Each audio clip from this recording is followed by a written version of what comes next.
Coming to you live on the way to Sestercia. This is Optimal Play. I'm Brandon. And I'm Jordan. And we are back for Encounter 6 of our Oathsworn campaign. That's right. I think now that it's our holiday break again that we're playing this on, it's officially been over a year that we've been playing this campaign. Yeah, that sounds right. Yeah. And we're just over a quarter of the way done. We'll totally pick up the pace in 2025. Yeah, for sure. Yeah. No questions whatsoever. You can count on us. On the bright side, as far as I know, there's no murmurings of expansions or sequels or anything to this. So it doesn't feel like... It feels like it's here for us when we want it. it. Yeah, totally. Yeah. The next thing this company's doing is an area control game based on Arthurian legend. Is that right? Yeah, it's a competitive area control game based on Arthurian legend. It's called Avalon, I think. Really? It's just called Avalon, despite that's what everyone calls the Resistance Avalon? That feels like asking for... It's just called Avalon, yeah. That feels like it's asking for market confusion. They're very different games, Yeah, I mean, there's not very much area control in the Resistance. Yeah. And box size, in the store, you'll be able to tell. Yeah, but you go to the store, you don't know what either one is. You're like, I'm going to take the one that's $15. There you go. These are the same, yeah. You get the Avalon experience. Yeah, there you go. That's right. It's a funny. fraction of the price. Okay, where we left off, we adjudicated a woman who didn't want to get married. Right. In the King's Court. We basically played like Judge Judy. Right. It was fun. Yeah. We said that she should marry whoever she wants, I think. Right. And then there were just like news of they needed help in... Why are we going to this city of Sestercia? Do you remember? I think it was actually to solve a problem that the king was having in Varoom. Oh, okay. And we immediately decided, the answer is we have to go to... Oh, we're going for medicine. Oh, right. We're going because they have like a plague spreading. They have a plague spreading. Yeah. So we're going to go get some medicine. And I think we just started that journey. And boom, we've been ambushed. Yeah, we entered, and I know this because I went back and read the last few words of of the story before. We entered a clearing that was like silent, which is not usually what the forest sounds like, apparently. Right, that makes sense. And then, all we knew was that we were going to be ambushed, basically. Right. So I have good news for you. We know what we're being ambushed by now that we set up the game. It is the unknown horrors. Okay, excellent. Yep. Yeah. A trio of 3. We also, because of an act of God, we don't have miniatures. Yes, I apologize. No minis this time around, but they'll be back next time. And the mini for Chapter 7 is pretty... Oh, have you already painted it? Pretty sweet. Sure. Okay, we'll go with that. Yeah. Why not? Yeah, sure. So we're using these standees. We are laying them flat to read easier for the camera, and we'll hopefully be able to kind of track their facing to the extent that it matters. Yeah, there's one under this camera box. Oh, right yeah, here, it's a you might not little... be able to see as well, but they look basically There we go. this. I got rid of it for the moment. There you go. They each have a cube, a black, red, and yellow cube. Yeah, and we don't know anything about that because we did not find a way in the story to scout the encounter and learn its special rules. So. And we should say this is our first time going into a scenario having no idea what's going to happen, and we had to pick our starting cards for it. It was really hard. It's harder when you don't know. And in addition to that, they're going to go first, right? They are, because we were ambushed and didn't scout. Yeah, according to our free company sheet. Right, so we did not do a good job. Yeah, for this scenario. The only thing that went right is that we did earn the extra unique item at the end of the encounter. Right. We haven't benefited from that yet, but we will get 3 instead of 2, I think. Something like at that. The end. Okay. So here's what we know about the unknown horrors now that they're coming at us. Right. Oh, and we should say, actually, we do know one thing before we get into this, which is these 3 cubes correspond to these 3 starting hexes. And so those characters each have a cube on them. Yeah. So the Ursus has a cube, a black cube, and Mediolius here, the priest, has a red cube, and Uravi has a yellow cube. And we don't know what those mean yet. We think they might be targeting things. Well, but we've done that. Let me tell you what they mean. And I think it's a pretty good thing that we intuitively chose our... higher defense characters to have these because it says start of encounter. Each horror will unerringly stalk a different target until it is dead. Okay. Mark the 3 highest defense Oathsworn, player's choice. Place 2 identical might cubes on the horrors and the Oathsworn's base to show the mark. Then place the Oathsworn with cubes in the hexes that match the encounter setup. Oh, okay. So I think even though we actually did that stuff without reading it, I think we landed at the right place pretty much, right? Right, because we each have, my characters both have 3 defense, yours both have 2. So everyone but Thera the Ranger is marked by one of them. Right. And I think that's probably the best outcome. Let's see what happens. But that's pretty wild that it's they're going to just target it until it is dead. Until dead, yeah. Yep. Okay, so then it goes on to define marked target. The marked character will always be the target of the respective horror, even during reactions, except for the following exceptions. Ability cards such as Taunt or Smoke Bomb may still change the horror's target. Okay. And if the marked target is not in its line of sight, the unerring rule takes effect, which is 5 paragraphs later. Great. If the horror's marked target goes unconscious, the horror will mark an unmarked Oathsworn. If all Oathsworn are marked, the horror will mark the closest Oathsworn, making that character marked by 2 horrors.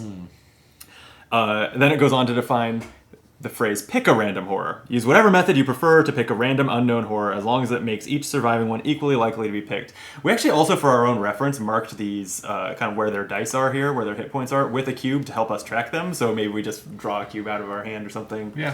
Would be a good way to do that. It says we recommend assigning the numbers 1 to 6 equally among them and rolling an unused hit point die. We have I think we're using all the hit point dice, but in theory that's a good idea. Yeah. Bloodlusts is a keyword that means the horror's attack targets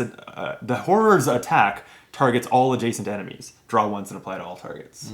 So they may target their marked target, but also enemies or also adjacent enemies. It defines the word unknown.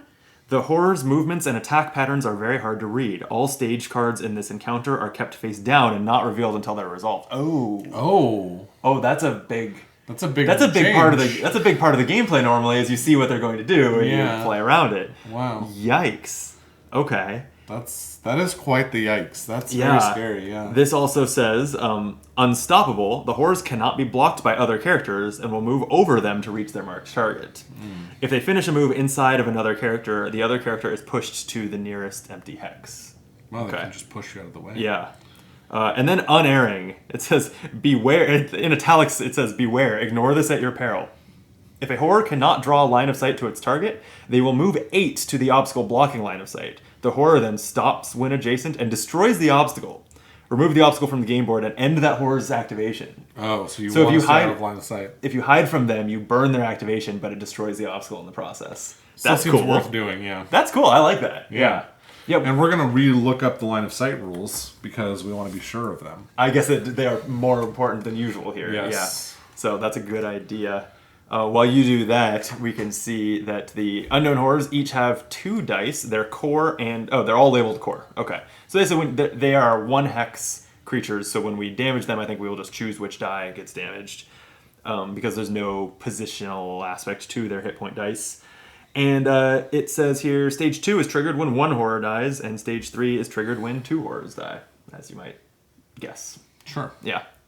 Well, line of sight here is you draw a line from the closest corner of the attacker's hex to the closest, or of the horror's hex, to the closest corner of your character's hex. And if that line touches an obstacle, even just a corner of an obstacle, they do not have line of sight. Oh, wow, okay. And so it's corner to corner. And enemies and friendly characters. If it touches, so in this case, like this horror would draw line of sight from, I guess, this corner to this corner, and it would end right. Also, like the end of that line touches the corner of an obstacle. Are you out of line of sight? So in this case, that seems crazy, just because like to my naked eye, it looks so obviously like it has a straight shot at you. So there's an exception which says if the character and target hex are in a straight line of hexes, use the middle instead of the closest corner. That makes perfect sense. Yeah. So, yeah. Games really struggle with line of sight rules, and this one seems fine. We, as if I am a board game developer or something, but we as an industry need to decide on line of sight rules, and all games follow them. Well, like, there's just different balance, right? There's probably just different balance. Yeah. I don't know. And you can't use the same rules when there's hexes versus squares, versus, all sorts of different shapes that are not uniform, or it's, I am more and more appreciating games that just have very gentle, like a practically non-existent line of sight rules, like Guards of Atlantis, for Yeah, example. totally. Like, I'm a big fan of that. Yeah, it's great. Even though line of sight is a valuable tool to design, Right. the And it's play and interesting counterplay of the mechanic game. here. So, Yeah, totally. Yeah. Okay. I think we're about to go into the horror's first turn, right? Since we're ambushed. Yeah. Yep. So this is where I say, hey, hit the like button and subscribe to the video. Thanks. And I feel like we're gonna lose. Are you feeling that way? no, I think we got this. Okay, great. let's find out. Unnatural speed. Also, we didn't even talk about this, but they have 4 defense. Shit. Actually, that doesn't strike me as that bad. Okay. I think that the last couple bosses were higher than that. Oh, really? They were. I think we've at least seen a 5. Okay. Yeah. My bad. Yeah. Okay. Unnatural speed. Powerful switchback legs propel the horrors at incredible speed. Pick a random horror, move it 10 to its marked target, attack its target, redraw all blanks. All other horrors move 10 to their marked targets, and all other horrors do a bloodlust attack. Holy shit. This is a terrible... Yeah, and don't they automatically hit everyone they're adjacent to? That bloodlust keyword means that they... it targets all adjacent enemies. So actually... we're all adjacent. Yeah. I think... But it wouldn't be... I don't think it's actually enemies adjacent to its target. It's right. enemies adjacent to it. And so actually I think that this setup, they will all kind of move in a straight line and only be adjacent to one character each. So unless they're that able seems to... alright. Do they try to maximize their effectiveness? Like... This says really clearly, like it doesn't say move 10 and let you deduce where it goes. It says move it 10 to its marked target. So I wouldn't think... Like, so the question is like, would this yellow one move one extra here space, instead of here to hit you both? Yeah. I don't think so. Okay, great. Right? Like, I'll play it that way. I think that at least the way that we've been playing, and we haven't had commenters correcting us, is pretty letter of the law and not trying to insert our brain into the monsters, I don't think. Great, let's do it. I Okay. like it. Okay. So we're going to randomly pick one. Yes. Should we get a third? Oh, no. Okay. Yeah, I'll just... Yeah. Oh, the first one I dropped is red. Okay. Okay, so red one's coming down here. 1, 2. Mm-hmm. And then it is doing a claw attack. Its claws are fine. Yeah, they don't have... Oh, they do have a core that breaks their claws. Okay, good to know. They have 2 cores, but one of them is labeled with that claw icon, and that's the only one of those break icons they have. Okay. But yeah, so its core is obviously fine. So it is going to attack the priest Mediolius for its might, right, which is black, red, 2 yellows, and a white, and it's going to redraw blanks. Well, I'm going to... I have a card I can actually play for 0 animus. I have a few, so let me think. Oh, yeah, not going first. We don't have animus. We don't have any animus. But when you play a card for defense, it is free. Generally free, right? Yeah. So I've got a few things I can do here. I can give a character, either me or someone else within range 3 shields against the attack, which is pretty good. Oh. But I'll lose 1 health if I save them from a damage. So it's really only good for someone else, not on myself. I have this one too. I don't know if you're going to want to end up doing a lot of... Given that the priest is one of the targets... Yeah. I don't know if you're going to want to be doing a lot of sacrificing your own health to heal others. You might be right about that. Okay, I'm going to just play this healing card right now because I probably don't need to heal right that early in the scenario for its 3 defense. And what's the card? Oh, it doesn't matter that much. Okay, it's the 3 defense. Gotcha. Right. I have to do that before they draw, right? Yes. Yeah, so that's what I'm going to do. Okay, well then, here's the draw. We've got a crit 5. Crits don't matter, right? They always hit. Oh, that's right. They don't draw for crits. They do redraw this blank. It just says redraw all blanks. Do we keep redrawing that, do you think? I don't know. I'm going to say yes. It's a 1. Okay, so 7, 8, 9, 10. And I now have 6, so I'm going to take 1? Take 1, right? That's pretty good. That's a good outcome. Yeah. It's not take 2, right? It's yeah. Every 6 damage would deal 1. Yeah. Right. Okay. Then all other horrors move 10 to their marked targets, so we can move the yellow one there and there. And they're each going to do a bloodlust attack against their target. But yeah, since they're not, since thank you. Since none of them are adjacent to multiples of us, it's really just they're making the same attack, but not with the redraw of Blinks applying here. So excellent. That's good. So for the yellow one attacking my Harbinger, I should probably throw down some defense too. Like, oh wow. So I'm happy. I was about to play it for its 4 defense, but I brought along Foreshadowing, which is an ability that lets me look at the top 2 stage cards. Particularly valuable here. That's really true. Wow, yeah. So I should maybe hold on to that and play it on my turn. Wow, okay. Let me...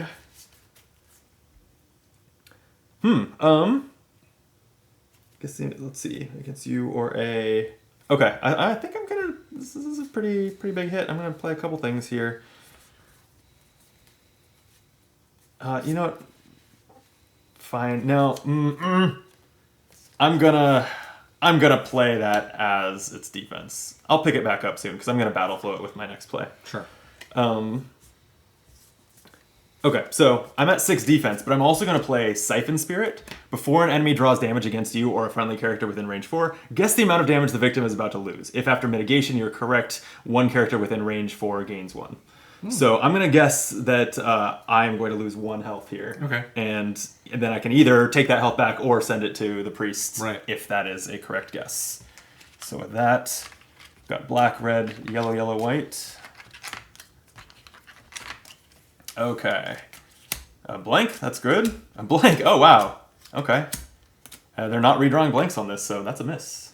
Right? Well, wait, no, they never miss. Yeah, this is what we get for playing as seldom as we do. I forget. So they never miss. Okay. So, yeah, they don't miss or crit, right? So you just take 1 damage. Which is 1. Okay, so, I think then, yeah, why don't I feed that hit point to Mediolius? Done.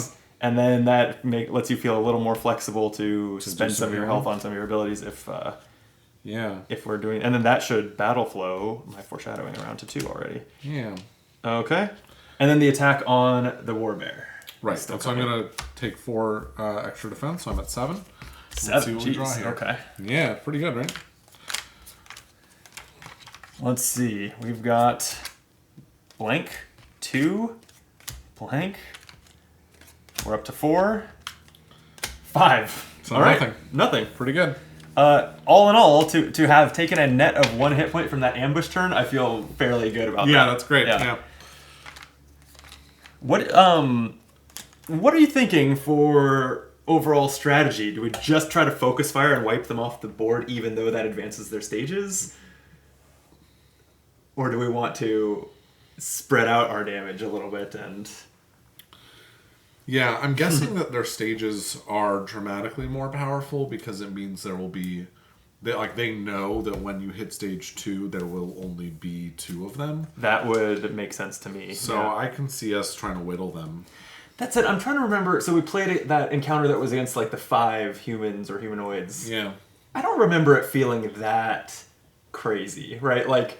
I think that advanced as once there were like 2 dead and 4 dead. So it advanced stage 2 when there was only 1 left. But I didn't feel like suddenly it was like a large monster. Yeah. At least that's not my... I don't know. It was no, 6 months or more. I don't know how well I remember Some of those cards called out specific ones of them, though, right? And if that one was dead, it wouldn't like... Yeah, so in stage 3 it probably stopped doing that. Right. Would make sense, yeah.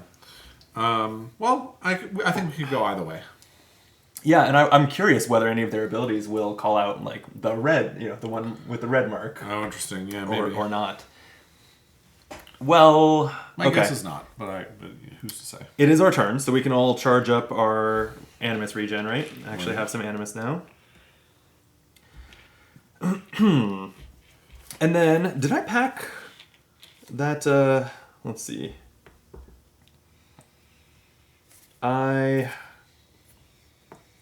Okay, speaking of line of sight, can you remind me, do we block each other's line of sight? No.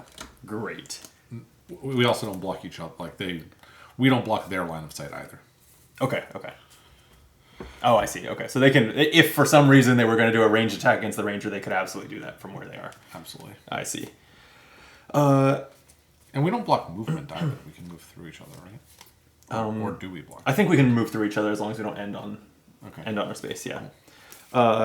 And okay, while there's trees, I should also remember that I have on my ranger this tree running ability that is spending Right. 3 animus to move up to 7 adjacent to another. To any other obstacle. Okay. And I also get a special token to start the. You get an empower Oh, token. you get a empower at the beginning of each encounter. Yeah, and then preternatural swiftness. Once during the encounter, during my turn, I can on my harbinger, I can move any distance for free without moving through the intervening hexes. So I can teleport once, Right. which is pretty handy if there's something out for my blood at all costs forever. Once it's cornered, I can be in the opposite corner. That seems good. Yeah, that's cool. Okay, but so I'm looking at the ranger to start then because I have some pretty incredible stuff for the way they are lined up. Like, I did not end up taking my card that attacks in my front arc, which would have turned out to be pretty good here, I think. Or would it? Would it just be here and... Yeah, maybe that. Yeah, never mind. Front arc would not even be that great here.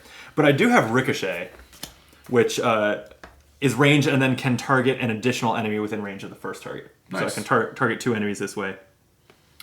I attack once and divide the damage equally between all targets, but if there's an additional, or it adds, not even each additional target, it adds 2 damage per target. So if you don't have any objection, I'll start us off with that. No objection That costs me whatsoever. 4 animus. So attacking, target an additional enemy within 4 range of the first target. So I think whether we're spreading damage or focus firing as an overall strategy, something's going to die first, and I think I'd rather leave, like all else equal, leave the one targeting the bear for last. Sure. You just demonstrated why why the bear is nice and tanky. So I'm going to attack the yellow and red. Okay. Yeah, so I'll attack the yellow and then an additional enemy within range 4 of the first target, the red. I guess that doesn't matter too much. It says I'm attacking once and dividing the damage equally between all targets. So and they have defense 4. So like I one hit basically 8 or 16. Right, and you have 2 here anyway, so. Yes, I'm starting with 4. Two. It's 2 for each so target. 4, yeah. Okay, nice. So I'm starting with 4. I have 3 redraws, so I hopefully don't miss. So I'm gonna just 2 yellows on my bow. Yep. I will use an empower token here, I think. Okay. There you go. What do you want? Oh right, it's those decks. Yeah. Give me let's go black, red. I have 3 redraws. I don't want to have to use them all. So let's do 2 whites. Can I get to 12 here? If there's a crit on a black or red, I would feel good about it. Okay. 1, blank, 4, and that's a crit. Oof, and a blank. Okay, I think even before I roll for or draw for the red crit, I'll just re-roll the black if you give me a new card. Here's my token. It's a 3. So I'm at 8. I could redraw the white, but you can do this all in any order, right? So I'm gonna give me a card for the red crit, please.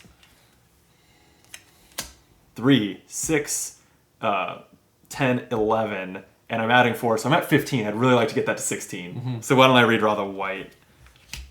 If it's just a 1, I'm happy. It's a 2. Okay. So it cost me a lot of tokens, but that was 16. Split between them is 8 each. They have 4 defense, so they're going to take 2 each. Yep. And I'll knock it off of the die that has their claw mark. Makes sense to me. The one other thing, and I will go ahead and do this, I think, is my bow itself, the Gnarled Tom, says when you critical during an attack that hits, gain 2 animus. Nice. So I will take 2 animus back and throw that in 3 on my battle flow, and Ricochet goes on 2. Okay, that's that move. Cool. It's a good one. See, look, we took 1 damage on their turn, and they've already taken 4, and you didn't think we were going to win. That's right. So true. Clearly, we're well on our way. So I think. Yeah, I wish these were positioned slightly differently because then I could swipe them. But I cannot. Well, do you want me to go or do you want to keep going? I'm open either way.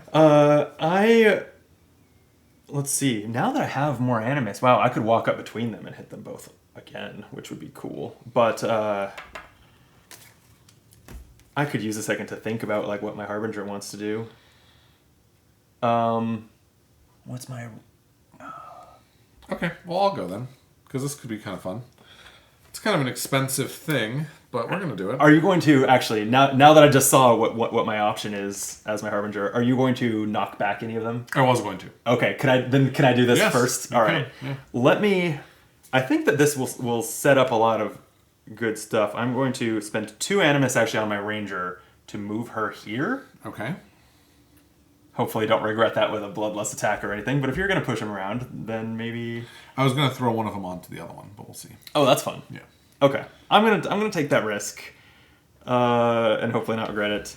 And then I'm going to spend 1 to move... So that basically, Thera just took another turn, and that was the whole turn, right? Okay, I think sure. is what just happened. Yep. And the Harbinger is going to move back here. And then... That's Squawk the Harbinger. I am going to... play Quill Throw for 5. Quill Throw is range 2 and targets up to 3 different enemies. Nice. So they are all at range 2. That's great. Attack once and apply to all targets. Before this attack, predict how much damage you will draw. If you're within 2 of the correct answer, this costs 1 less. So I get an Animus refund if I predict how much damage this will do. So it's hitting all 3 targets. I probably want to at least use an Empower and do like a triple red draw. Yeah, what's weird is it's actually how much damage you will draw. Yeah. So that's the number on the card. Yeah. That's a hard yeah, one not to the number of predict. hit points I'm going to do. Yeah. And I mean, I guess, like, I don't think it's... Oh, no, never mind. I was thinking I needed to do increments of 8 like I did with the Ranger last turn, but I don't because I'm not dividing it. I'm applying it to all of them. So every 4 is great here. So I would like to go pretty hard here, I guess, right? Sure. Why don't I use both Empower tokens? Wow. And give me... So I'm going to... 1 Empower token will take my 3 reds or 3 yellows all up to red. Yeah. And then this Empower token I will use to draw another red and upgrade a red to black. So give me... That's 4 reds and a black? A black and 3 reds. A black and 3 Yeah. reds. Okay. What's your prediction?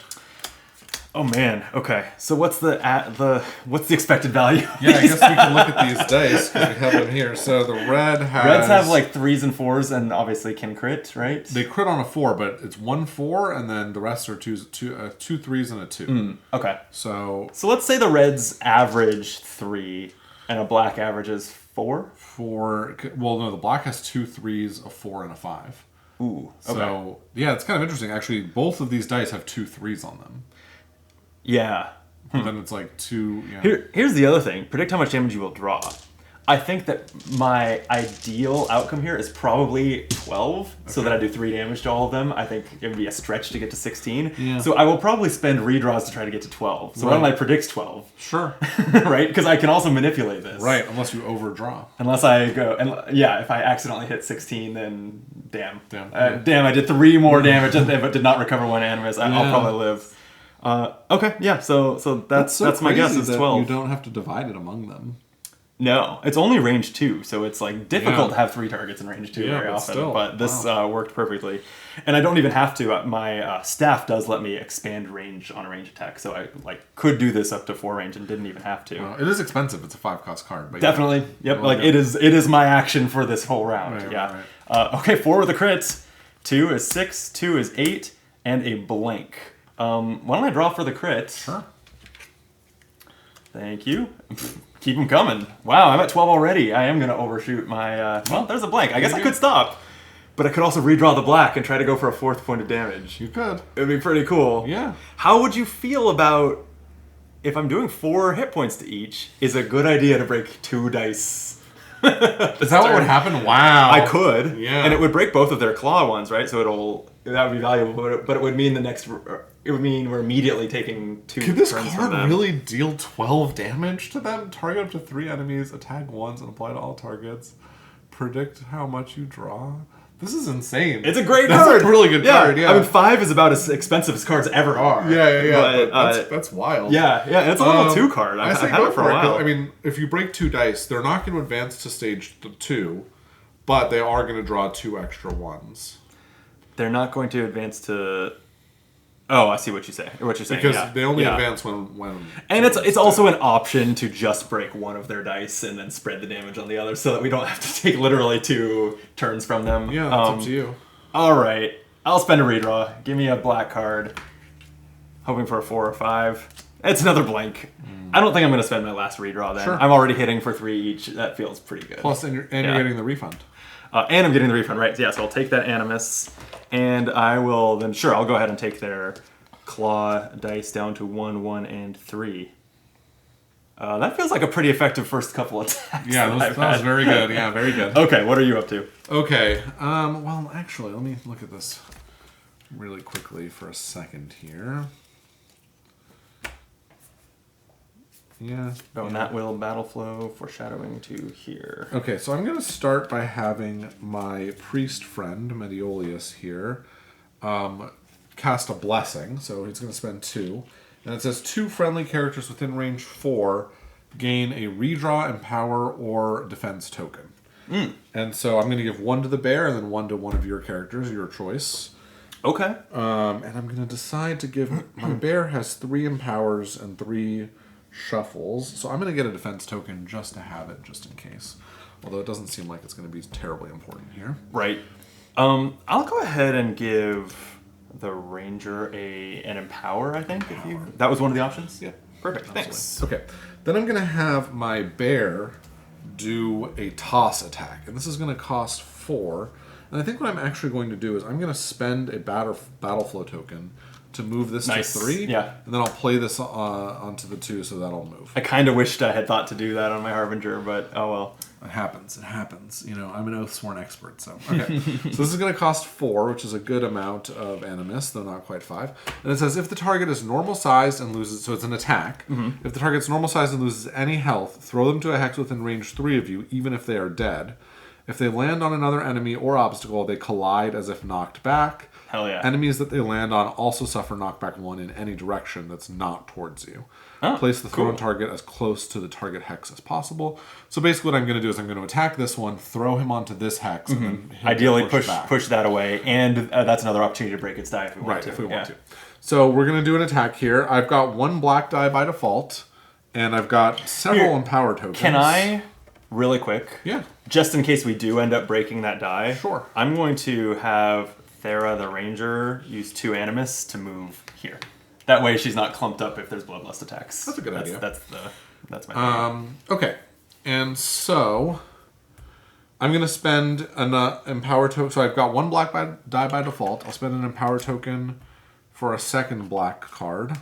I'll spend 1 for a third black card. And I think I'll end there. I think 3 black cards is probably pretty good. And let's see what we've got. Because I'm thinking... I guess I'm targeting 12. So I'm hoping one of these is a 5 with a crit. And then a 4 and a 3, and I'll get 12. Yeah. I'm just going to go for it. Okay. All right, here we go. So, there you go. 5 Wow, with a crit. yep. 4. And 5 with a crit. Jeez. Holy shit. So I'll draw 2 more blacks. Okay. Or should I just roll these? Up to you. The black... I drew a couple black blanks, so... Yeah, all 3. Oh, wow. Oh, no, there's 6. Yeah, Okay. right. I'll just keep drawing from the black deck then. Okay. Okay, that's another crit. Jeez. You're just gonna, like, pop this thing. 3. And then for this crit, a blank. Okay, so that's 10, 15, plus 7, 22 damage. 22, so you're hitting them for 5 hit points before you throw and collide it. Right. That's absurd. That is absurd. How do you want to apply that to these dice? Well, it's just this guy who's taking the 5. Yeah. If I did 3 here, would I get to continue the other 2 onto there? Yes. I right? think so, yeah. So I think it makes sense to just break that die. Actually, do you? Does it spill over when you break a If die? it doesn't spill over, then I'll hit the other die. Let's Yeah. find out. It couldn't hurt to double don't check remember. that. Yeah. Da, da, da, da, da, da, da, da. Yeah, like breaking a die is the rule you're looking for, right? Yeah, is that breaking a location, page 15.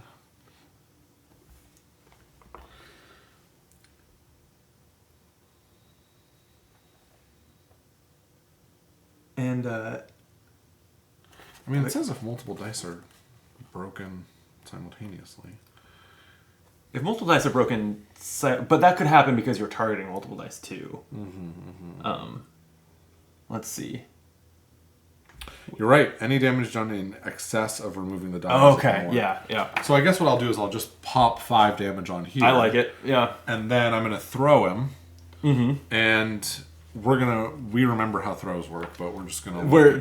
Totally. We absolutely know. We definitely know how it works. It's like knockback is the rule. Or collide? Collide or knockback? I mean, when they collide with an obstacle, they take a hit point, right? So yeah, I assume it's the same. I think both take a hit point when they hit each other. When they hit each other, I think so. And so what you've done here is you've thrown this monster onto this one's hex, pushing that one out. And I think they would be oriented like that as far as they're facing. Yes, both characters lose 1 health. Okay. So how do you want to... So now we can... I think it's more valuable, like, assume if we want to just break 1 die, this is the one we want, because it breaks a... Let's definitely break that die. So that's the one for there. And then here... Do we want to do 2 cards at once, or do we want to honestly, split up the damage? Well, it's up to you. I mean, It's literally up to you. It's your turn. It's your attack. I'm thinking, like, these ones aren't that bad. Okay. I mean, we sure got through their first turn pretty well. Like, we'd rather break as many while we're still on the 1s before we move on to the 2s, if that's possible. Yeah. Agreed. So I'm fine with breaking both dice. Okay. So we'll hit that one also. Double break. All right. Would have been nice to use the obvious ability to read those 2 cards first, but... Would have been, but I feel like I put my animus to good use. Yeah, no, you did. No, you absolutely did. That's very true. Okay. So that's it for me on until we draw those 2 cards. Yeah. Okay, so you fully resolved that. Yeah. And all right. So here's the first thing that happens. And which one is this? I guess the black. Does it matter which one? Don't they still all act? Oh, I guess you're right. Yeah. Oh yeah, because it's just pick a random horror. So okay. Pick a random horror. Toss. Pick a random horror. Move it 8 to its target. Attack with claws. Knock back 3 the target. The target is knocked back in a random direction. They will not collide with the horror. All other horrors move 8 to their marked targets, and they attack with claws, bloodlust. Oh, I'm pretty happy about having gotten away from the group then. One character. Randomly chose black. Okay, so that's this one here. And so he's going to move 8 to his target. I feel like a plane must have just been 5 feet above the house. That was very close, yeah. Okay. And so his target's the bear, so he's going to move to here. Yep. And then he's going to attack the bear with 3. It'll knock back 3. Knock back 3. It's going to attack with its might dice. Right. So, attacking with its might dice. Let me play a defense card here.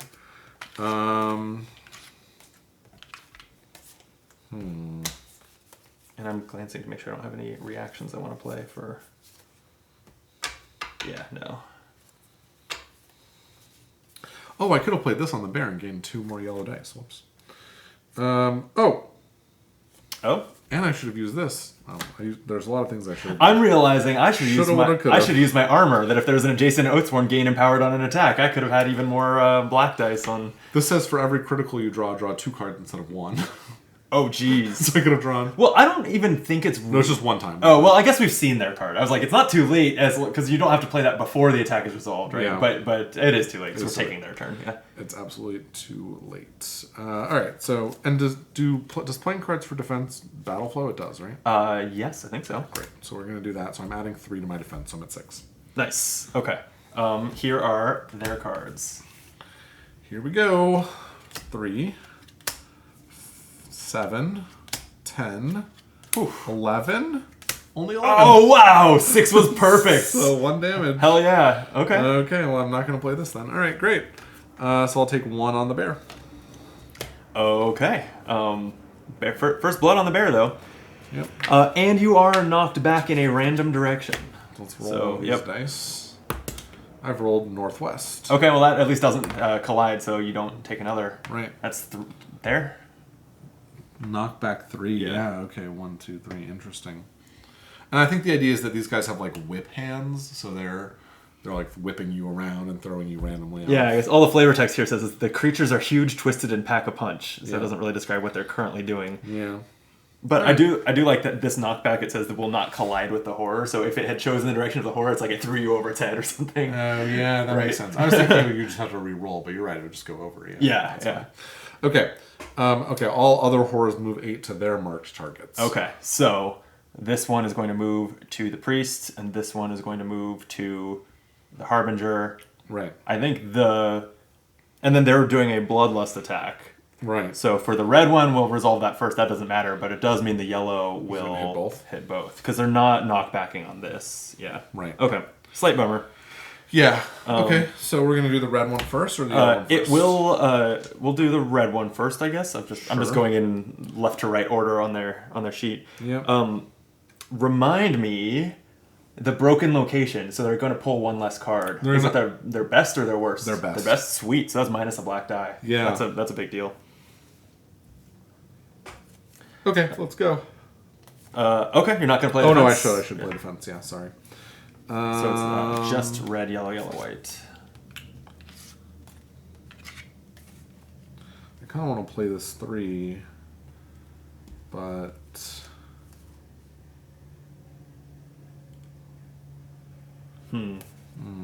annoying. You know what? I'll play this 1, which will battle for this to the 0, which is nice. Nice. Okay. Okay. The draw is 4, 6, 7. So 7 would be I have 4. So you take 1 point of damage?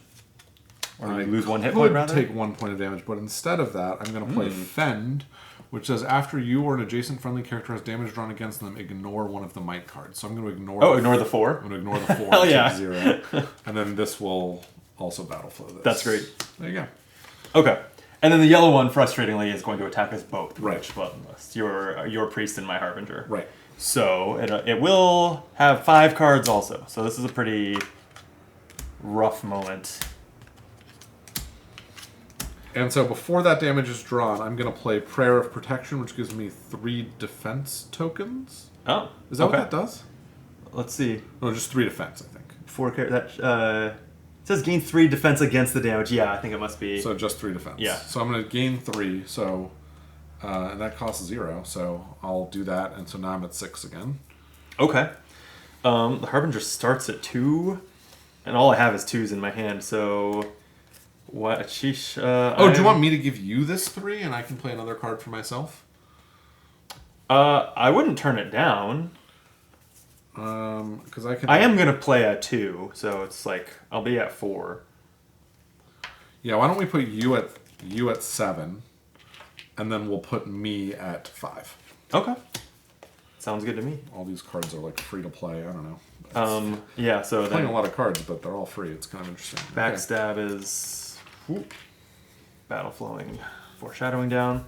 Okay. So here's the draw. I was at 7, and you're at 5. You said. That's right. Okay. So 2, 5, 8 total. Still 8, and then 2 blanks makes it just 8. Okay. Okay. So we each take a damage. Okay. So that didn't really accomplish much, but Not really, but that's how it goes sometimes. Yep. Oh wait, these go over there. Oh, thank you. Yeah, sorry, I probably pushed past those over there. Right, I so wish that these 2 sets of decks looked a little more distinct from each other. Yeah, I'm always getting them confused. Yeah, they could just have one that's like a black background instead of Yeah, they're just both kind of like grayscale, Yeah. like just kind of designs. Okay, that was the first of 2 cards they're drawing, right? We still have to do 1 more. Right. You broke 2 dice, so I sure did. Next up, they drag. An arm grasps your leg and drags you away in an attempt to separate you from your companions. All horrors move 8 to their marked targets. I think the only one that needs to move is the black one, like to come to you and end up facing you. Yeah, that's right. For each horror adjacent to their target, move the horror 4 directly away from the target without turning, and place the target in the closest empty hex to the front of the horror. What? All horrors then do a bloodlust attack. So they are... Okay, no, this makes sense to me. So like the yellow one facing the harbinger is going to drag me 4 backwards. So it's basically, it's going 1, 2, 3, 4, and I'm going with it. I see. And the same thing here. And I think it hits the end and stops in this case. Like, if it bounces, then it accomplishes. Then it just ends up where it started. Yeah, so why don't we rule it that way? That's fine. Okay.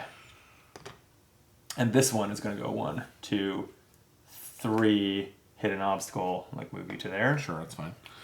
And then they're all going to do a bloodlust thing. Yeah. Okay. Which is just, the bloodlust doesn't matter because they all just have the one target. Yeah. So, all right, I guess going to left to right again, starting with the attack against the bear. Yeah. Which is so the red one against Mediolius is weakened, but this is a full strength. Yeah. I think what I'll do is I'd like to play a 2, but I don't actually have a 2. So I'm going to play a 1 to battle flow these into here. So I'm adding 2 defense, so I'm at 5. Okay. 2, 5, blank, 8, 9, 10, 11, 12. Yikes. So that's 2? Yeah. And it would take you 2 defense tokens from there to And I only have the change 1. that. Well, would it take me 2 defense tokens? Because you'd have to get from 5 to 7, right? 5 to 6, because you said it's 11 or 12? 12. Oh, 12, yeah. Yep. Okay, well, I don't have 2 defense tokens, and so I am going to take 2 damage, which is not the best. Ouch. Yeah, that's a lot of damage in this game. Sure is. Okay, it's fine. We'll avenge you. Yeah, I wish I'd played a 3 instead of playing a 2. Oh. I only thought about battle flow. Yeah, I was just like... Oh, okay. I mean, yeah, like, that's the tension, right? There's a lot of reasons to consider what to play. Yeah, totally. Okay, the red one attacking Mediolius is weakened, so it's just going to be red, 2 yellows, and a white. Okay, Mediolius has no cards in hand to play for extra defense. Uh-oh. Yeah, so that's not the best. Yeah, I don't think I have anything... He also should have played this gut rot injury earlier, so I'm just going to play it there. Oh, right. It just burns. It just burns yeah. Alrighty, so he's I mean, we're just going to see what happens. He can't do much. He's got 3 defense here. Okay, fingers crossed. Yeah, wow, that's brutal. Are you ready? I don't think there's anything I can do. This is going to hurt. This is what we get for breaking 2 dice. Oh? He has the same card he has. I could have ignored one of the bear can ignore one of the damage cards drawn and only take 1 damage. Okay. So I'm just going to do that. Yeah, that's pretty good. Thanks, Mr. Bear. But after an adjacent enemy draws damage, yep, that happened. Cool. Yeah. Okay. Yep, that's all I can do. All right. So against Mediolius is 3 defense. You got 3, 4, a blank. Wow, only 4. 1 damage. Take 1. That was incredible. And helps that he was weakened. The no black die really makes a big difference. Yeah, we should try to get those. I mean, I guess at this point, the black one's never going to be weakened. It's going to die. Right. But yeah, it would be nice to get that off the yellow one, too. Yeah. Okay, that's just the yellow one attacking the Harbinger, who is only at 4 hit points and 2 defense currently, so I better do something about that. Yeah. Oops, and I'm looking at the Ranger's hand. Let's try this one. Okay. These are all just 2s. Why don't I put Prescient Strike in for 2 defense? Alright. Alright, it's a 4 defense going into a full attack from them. This is gonna hurt. You got it. I don't think I got it. Alright. Blank. 3, 4, 5, 6, 7, 8, 9, 10, 11. Okay, 2 damage. 2 hit points lost, rather. It's not terrible, but... It's not like death, which was kind of, I think, maybe mathematically possible, or at least close to it. So when do you get to pick up cards from your 0 slot? It's when you play the 0. Right, when you play the 0. Okay, so I think... And what happens first? Like, do you resolve the text of the 0, or do you... Yeah, you resolve the text you resolve first. the text of 0, because then I think you pick... Like, it's going to pick itself back up also. Right. Right? Because... right, that's right. Or does it? Because you also pick up 0s at the start of your turn, right? You do, yeah. So maybe it doesn't get picked in... Yeah, so I don't think it bounces back to your hand. I think it will come back... But I think you still do the text of this first, right? Yeah, I would agree with that. So let me see if I can... I'd like to... Oh, like, so battle flow 1 card? Yeah. Seems good. Yeah, so what I'm thinking is, if you'd like, I can end Mediolius here, and if you can get the Avi to here, I can heal the Avi. Oh, that sounds great. Okay.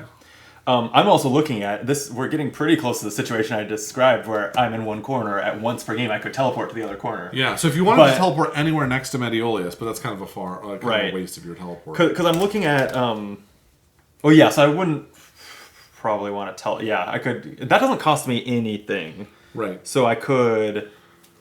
and it says during your turn, but I assume that I could start a turn with 0 Animus and just do that. Yeah. Right. It's fun. It's funny that the turns matter so little. It feels like you're just freeform doing whatever you want, and then occasionally it's like, oh, how many turns are you taking? Yeah. Matters. Okay. Shuffled up the enemy yellow deck. They had burned through those. Yeah. Okay. So we're finally done resolving all their breaking dice cards, right? So it is to us. So yeah, maybe I want to do both. I have 2 Animus left. Maybe I will head over. The one downside is it would have been nice to... Or it would be nice to play... Oh, no. I'll get... This is in my 0 slot, so I'll get Foreshadowing back next round. Yeah. Okay. Because I want that back, because I'm like, what can I do if I decide to, for safety reasons, just get away from the fight? Right. What can I do to contribute? I can look at the top cards from the stack, right? Totally. I mean... But maybe I don't... Maybe I don't need to do both, though. If you're going to heal me, maybe I no longer need to teleport as much. I mean, yeah, it depends on how much I'm able to heal you. Right. But, yeah. Because it would be... Oh, no, I can't afford my 1 card to, like, it would be nice to battle flow these or something. Right. Yeah, I would probably want to... I think I have a way to get my Quill Throw back, which was that big attack against multiple targets. Sure. And I would need to maybe grow it to 4 range for the next time I use it, but I could do that. So, okay, so I'll stay in the fight if you're going to heal me. So then I will just spend my 2 Animus to take 2 steps there. Okay, so that was a very long discussion to move 2 spaces. 1 Animus to battle flow a card, which will be the healing card, and to my 0 slot, and then that gets played, which puts these 2 into my hand. And then I'll spend 1 Animus to move adjacent to you. And then I'll spend 1 Animus to play Lay on Hands. All right. Select an adjacent friendly character. I pick your Avi and perform a basic check with 1 free redraw. The difficulty of this check is the health of the character plus 2, so 4. Okay. And for each success, you gain 1 health, and if you gain any, I'll lose 1. Okay, so the dream is you heal for more than 1, right, so that the team gains health. And I'll start by using the Iron Ringmail to get 2 yellow dice for a basic check. Oh, nice. And then I'll empower as well. So. Oh, that's really cool. Right. And if there's an adjacent Oathsworn, so that works great with Lay on Hands. Right, exactly. It's almost like it was designed to. Exactly, that's right. So I will spend an Empower token, and I'll go up to a black and a red. Okay, I like it. And then I could spend a second Empower token. I mean, I'd like if I can heal you. It seems worth it. I guess it. Yeah, I guess I'm not really. This is what I'm here for. So I'm gonna do another black. Okay. So I've got 2 blacks and a red here, and let's see what we got. All right. 3, 7, 10. So that would be 2 health for you. Or I can do a redraw. I should have drawn another card, is what I should have done. But I didn't. I don't know. I'll take the 2. Yeah. And I'll lose 1. Yeah. That could have been better. But yeah, maybe just adding a white card would have been the way to go there. Yeah, worth thinking about. Well, but too late now. Tricksy game. Tricksy game, yeah. Okay. Then, what else we got? I have 1 Animus left on my Ranger, so I might just play my 0 for its 1 Animus ability to battle flow 1 card. So let's just do that, and I'll just battle flow these to be together. And then before we end the round, I wanted to get my Quill Throw back, right? Yeah. So I am going to use my Battle Flow token to get that into the 0 slot. Okay, very nice. I think I am spent for the round. Yeah. I could do an attack on this guy. Does it feel worth killing him before we end the round? It would cause us to take 2 stage 2 cards, right? One right when you kill him and 1 at the start of the round. Yeah, okay. So that feels a little rough. So I'll just wait. Yeah. And do you have... oh, yeah, your regen is such that you are not wasting animus by not spending it, right? Right. Yeah, on my ranger, I might as well spend it all because my capacity equals my regen. Right. Okay. I feel like that was a pretty good round. We did... that was player turn round 1 of the game, and we did more than 50% damage. Yeah, wow. Yeah, that's a lot. Yeah, so they're dealing out a lot of pain, but as long as we can survive a few more hits, I think it's actually pretty in the bag.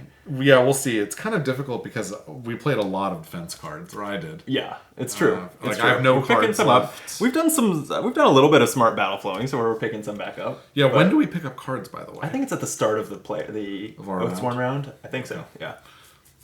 Can you spend a battle flow token to pick up a 0? To pick it up like out of turn? Yeah. I don't think so, but feel free to glance at the rule book. No, it's fine. Let's just go. Okay. So it's their turn, right? Right. Okay. We don't know what's coming. It is Leap. With coiled muscles, the horror leaps into the air and lands on you, limbs flailing. Jeez. Pick a random horror. This seems to be how at least these stage 1 cards are designed. It's like one horror at random does something special, the rest move and bloodless attack. Yeah. Okay. Let's see. It's gonna be red. Okay. So red is going to move 8 to its random target, or move 8 to its target. So it'll just go like this. It will do yeah. that because it'll pick the northwesternmost path. Right. Okay. First north and west, so... Annoying, because now I'm seeing that this one is probably going to bloodlust attack these two, huh? Yeah. Although that was going to happen anyway. Yeah. So this is going to attack, but it does say defense cards cannot be used against this attack. Oh, good. I don't have any. Treat companions as having 1 less defense. They're not companions. Interrupts may be used as usual. Okay. Right. I do have an interrupt that I want to play. Oh, okay. And this is going to be a weakened attack, so it is red, 2 yellows, and a white, but you cannot play a defense card.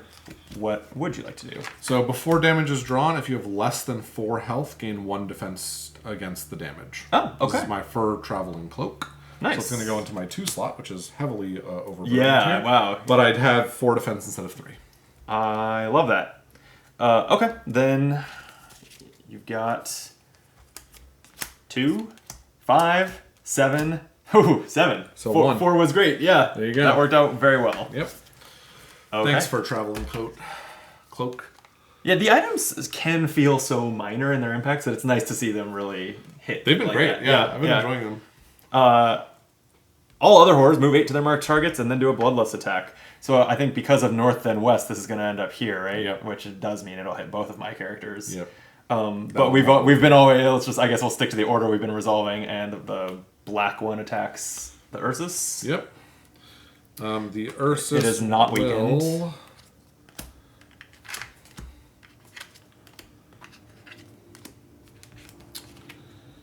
Yep. Let's just add.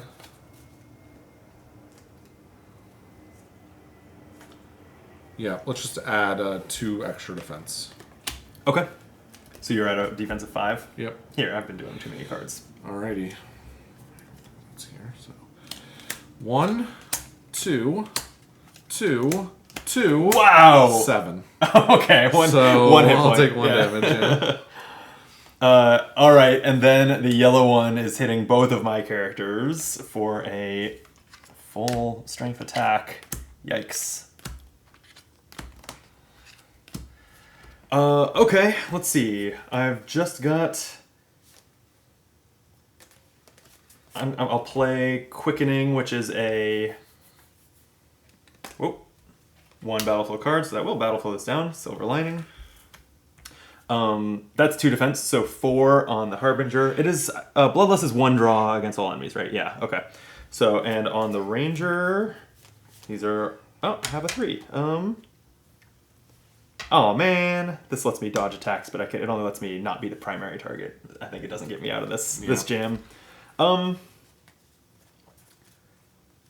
Yeah, I will go ahead and...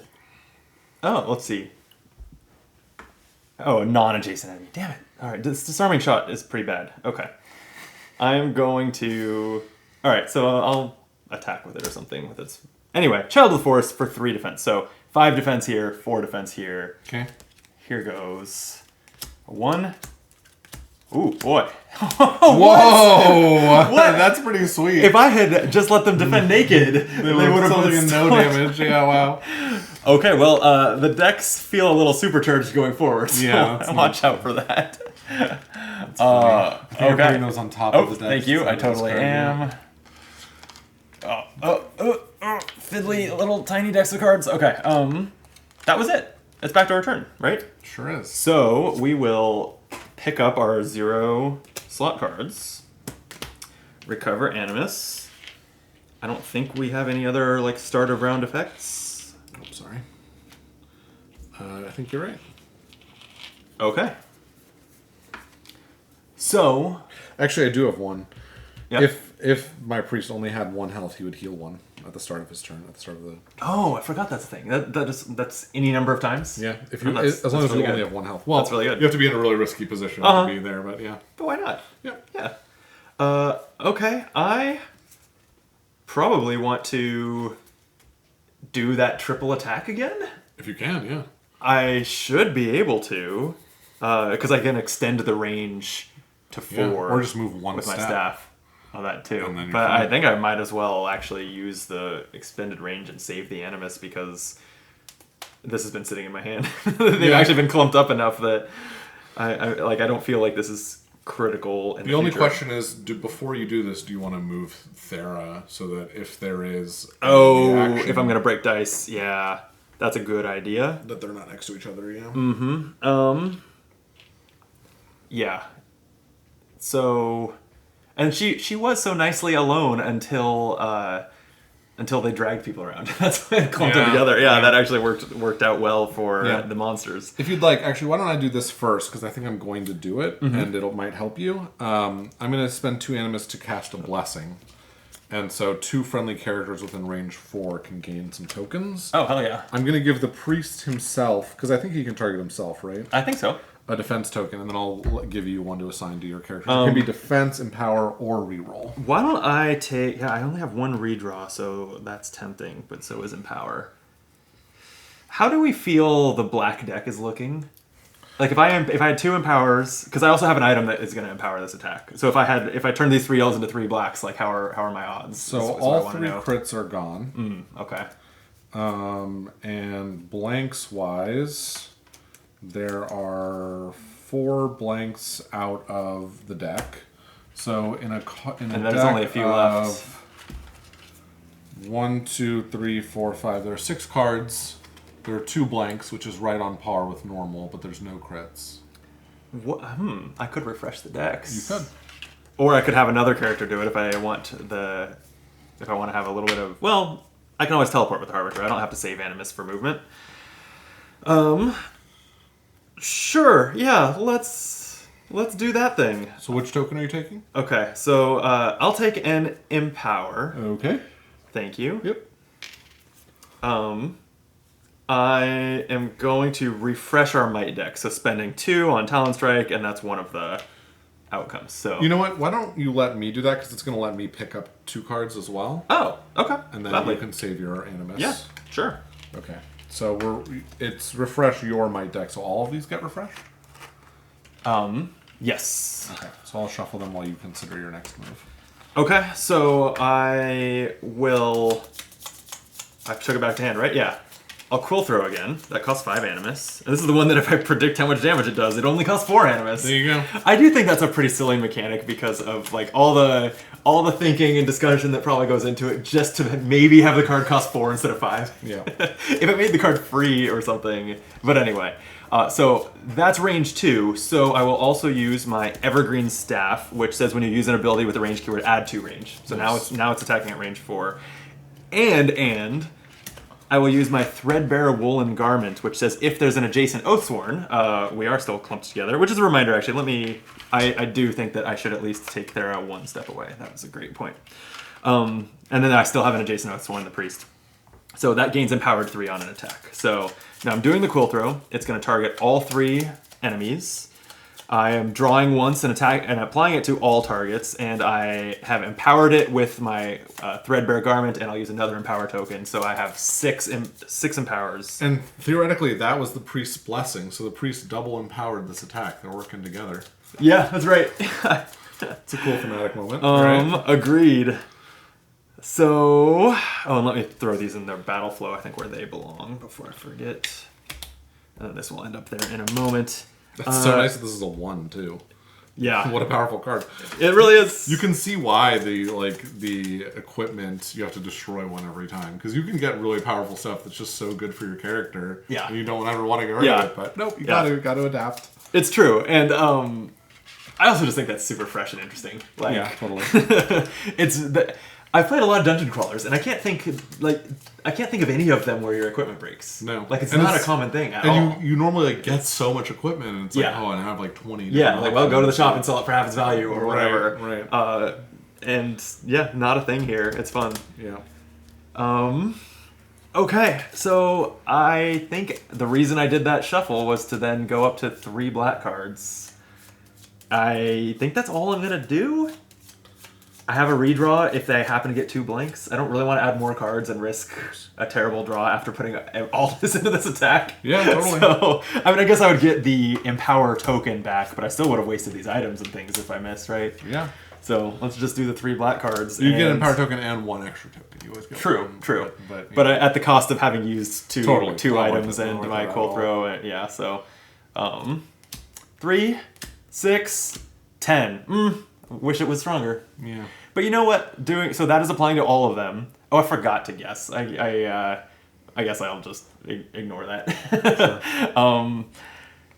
What that is good for is breaking 1 die and not breaking multiple dice at once and getting some damage on the other ones. Like that works out. Sure.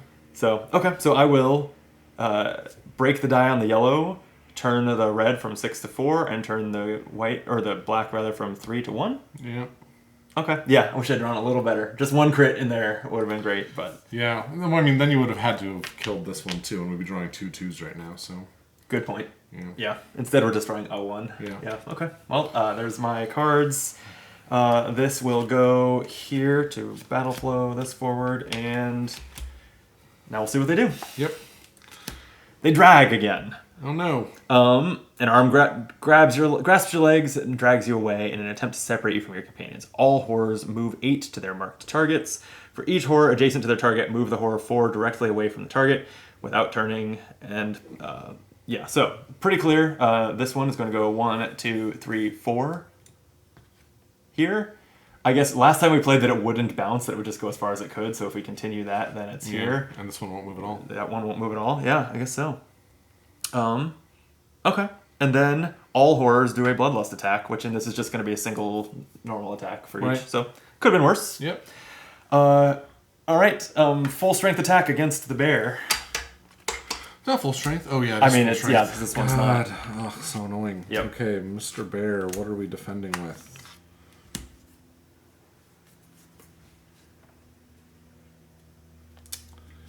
I don't really want to use. Oh, you know what?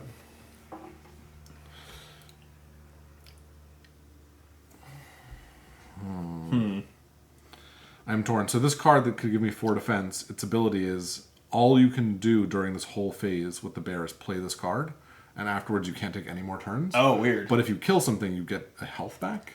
Oh, well, you're in a good position for that. In a good position to get the health back. But it's 4 defense also. It's also 4 defense, yeah. Or I could play a 3. That's tough. Yeah. Kind of interesting. I think I'm just going to... the toss. The other thing is that my other choice for the attack is to do a toss. And toss this, although that's too far away to hit. Yeah, right, let's just use the toss. Okay. So I will just go up to 6 defense. And I have this token if I need to go up to 7. Nice. Okay. Can I do one thing really quick that I totally meant to do and forgot? Yep. Because I'm going to battle flow my 3s when I defend. I have the Foreman's Flask. This is an item that just says, place a 2 Animus token on the card. Okay. And then when I get the card back through the battle flow, I get that token. That's cool. That's all it is. So... yeah, I wanted that in my 3 slots. And totally. Just forgot. Okay. So here are your cards. All right. Here we go. 6 defense. 2, 2, 5, 8. Oh, boy. 13. So that'd be 3. That would be death. So we'll go up to 7. Yep. And take just 1. Wait, did I do that right? Wait, no. 13. No. He's at 6 right now. So that'd be 2. 2. Yeah. If I spend this, it will just go down to It'd 1. be 7. Yeah, was it? It was 13. Yeah. Yeah. Spending that. I think spending the defense token anytime it saves you a hit point is the play. That's, right. yeah. All the best it can do for you is save you a hit point, basically. So. For the most part, yeah. I guess in some situation, if it was taking you from like 1 defense to 2 because they had reduced your defense or something, it would maybe save you more. But you're right. Okay, that's fine. Yeah. The other 2 have weakened attacks, so that's nice. I guess I'll take those and sort them in a minute. Against Mediolius, you've got just the red, 2 yellows, and a white. All right. Well, I think Mediolius will use his Prayer of Protection to gain 3 additional defense. So he will go. That has no animus cost? No. Nice. 0. And then I can also play another card to get 1, which is kind of funny. So I will. So I'll go up to a total of 7 defense. And what I'll do is I'll play this first, which will battle for all of these. Nice. And then I'll play this 1 to battle for all of these. Ooh. Incredible. Yeah. That was very satisfying. And I think, by the way, you can spend a battle flow token to pick up all these cards. Okay. Good to know. I think. Pick all of them? Well, the battle flow token lets you move everything from one area to the next. Really? I thought it was battle flow card was what that token does. No, it's I think that I'm not going to go back, but I think when I spent a battle flow token earlier, I did it wrong then. I will double check, but I think that's right. Let's see. That's cool if it lets you move a whole During stack. the encounter, at any time you may spend 1 or more of these tokens. For each token spent battle flow, all cards on a single cooldown position. I was either misremembering or have always been wrong. I'm not sure which. Oh, wow. Well, we don't have any more rules questions. Yeah, that's true. That doesn't matter if they fell on the floor. Okay. So you're at 7, and he heals if the difference between 7 and 4 prevents damage. Is that what this card does? If the increase in the damage causes a reduction... Oh, I'll lose 1. Oh, that's right. So that wasn't very good to play on yourself. That's what it was. Oh, that's right. Although it could cause a reduction of more than 1, in which case this was good. I mean, just for the battle flow alone, I'm going to stick with it. But... Okay. Well, wait. 4... I think it's probably a good call. I think it's still probably a good I'm trying call. to figure out if there's any situation where this makes it worse. There's not, right? It can't make it worse. You only lose a hit point if the defense saved you a hit point. So there's Right, no so way. there's no way There's to no make it world worse. where. Okay. Yeah. Okay. You have blank 3, 6, and you were at 7. Yeah. So I think that it did save you a hit point. So I'll lose it. Yeah. So you lose a hit point, but He's down to 1. I'm a little sad that we're like getting closer to the end of this encounter and have not yet like taken advantage of the line of sight and obstacles rules that we were talking about. It's hard because they run right It's up true. to you. Yeah. I mean, I guess you could just run away and then they would do it. Yeah. Okay, we do still have to attack the Avi Harbinger. That we broke the die that weakens this attack, so that's nice. That's right. Yeah, I had my 3 slot, or I threw that flask there because I'm going to spend. I don't know. We seem to be doing okay. I'm spending Foreshadowing for its defense again. It's just by far my best defense card. Sure. So maybe I never am peaking at the top of the deck. But it battle flows all that stuff around, adds 4, so I'm at 6 defense against these cards. That seems fine. 2, 3. Wow! 6 defense was exactly the block. That's great. Love it. Okay, that's that card, and that was all part of my attack. So it's back to us. Yeah. So what I'm realizing here is if you can, like, oh man, I really wish Mediolius had a little more movement. Because if he could get around this thing to avoid line of sight and then I broke, then he's like avoiding the attack from the break, right? Yeah. Well, that's kind of a cool, that's probably the right way to use it. So yeah. I am going to battle flow to pick all and these I think up. if that you is are planning to allowed. break, for a similar reason, I think that the time has come for me to use my once per game teleport on the Harbinger and just get like here. And that way, when this yellow gets 2 turns in pretty quick succession, it's just going to hit 2 obstacles. Yeah, I think that's worth doing. Okay, so I'll use Preternatural Swiftness once per encounter. During your turn, you may move any distance for free without moving through the intervening hexes. So I'm going to teleport to here. Okay. I'm going to cast another Blessing with Mediolius to give himself another defense token. Nice. And then I'm going to give... At this point, is Thera the only one within range? Yeah. Who's 3, right? She's just not taking very many attacks, so I don't feel like she needs defense. You know what? I'm actually just going to move the bear 1 step here so that he can get an impact. Oh yeah, actually, do it. Yeah, he could use a defense token. Oh, or empower, whatever you think. Yeah. Okay. Yeah, I'll give him a defense token because he's got low health. And then I'm going to let the bear attack this guy and kill him. Seems good. Okay. So, yeah, we're going to do... Did you, in that big battlefield pickup, did you pick your injury back up? Do you have to play that again? I only have to play it when the priest takes a turn, which you just did, so yes, I do have to play it. Yep, so it's going to cost me 1 into my 2 slot. Oh, that means I can't play this blessing. Oh, damn. Okay. Thank you for that reminder, though. You're welcome. Bummer. Weird. Although that means because he didn't take a turn, I don't actually have to play this. I just can't afford that other thing. Sorry, some cards dropped off the... I think this was the Harbinger's Hand. All right, so because the bear... This game is a table hog. He does not have to move, actually. It is okay. For him to not move. And so I'm going to play this Feeding Frenzy, which costs me 3. And he can't attack again this phase. Or actually, he can't take any more turns this phase. So is there anything I want to do other than attack with him? Not really. Oh, right.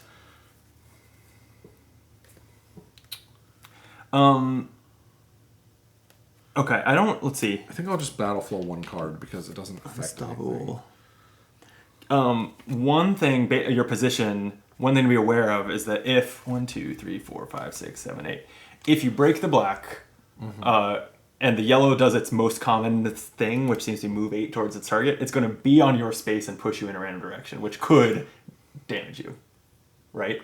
Will it land on my space? That's exact. If it moves 8 towards me, it will move. It will exactly land on your space. Yeah. So I can spend 2 more to just move. To either you. that, or we could slightly retcon, and I could teleport somewhere a little different. It's up to you. Right. I'm happy to move the 2. It's up to you. Sure. Yeah. That way, I still have 2 obstacles between us. Like I like my positioning. Okay. So I've already paid for this, so I'm gonna just use it. So it's gonna be an attack. And I need to definitely deal 4, but I have a black. Oh yeah, so I feel, and you have 3 redraws, so I feel pretty good about you getting a 4 on that, or a 3 or a 4 on that black. Yeah. So yeah, there's no real reason to use this. To use anything fancy here. But you know what? Just because it's important that I hit, I will just take 2 extra yellows. So I'll draw a black and 2 yellows. Okay. And just in case. Yep, that'll do it. Perfect. I won't roll. I'll just roll the crit. Yeah, the crit doesn't matter. You have popped the black, and so you are no longer. That works out well. Well, maybe the priest is also in rough shape health-wise, but at least we got someone out of their mark who was at low health. Right. So we're gonna. This is gonna battle flow some stuff, but then we're gonna go. Yeah, finish your battle flowing, and then we were already going into stage 2, so that was well timed at least. Great. Ready? Yep. It is coil. As you fend off one reaching limb, the other coils around you to hold you fast. Pick a random horror, move it 8 to its marked target. Attack. If the target has lost any health, move the horror 3 northeast, place the target in front of the horror, and the target gains an immobilized token. Yeah. All other horrors move 8 to their marked targets and bloodlust attack. Okay. Okay. Don't pick red. Well, I think you... Oh no, there is no black one left anymore. Yeah. So it's got to just be random between the remaining 2, really? right? Well, I really have to get yellow. Choose left or right Don't hand. make me choose. Yeah, you gotta choose. Oh, I'm gonna pick the wrong one. I don't know which one is which. I know, I'm gonna pick the wrong one. Oh, this is so hard. This one. No! Red. God damn it. Okay. Well, the attack is the same strength either way. I'm not sure that mattered as much as you were acting like it did. What do you mean? Because this one wouldn't do an attack. It wouldn't reach its target. The yellow one. Oh, you're right. But then all other horrors were going to move and attack. Right, so... Oh, I missed that part. Yeah, okay. Never mind. All right, so it's attacking you, and if you lose any health, which would kill you, it drags you.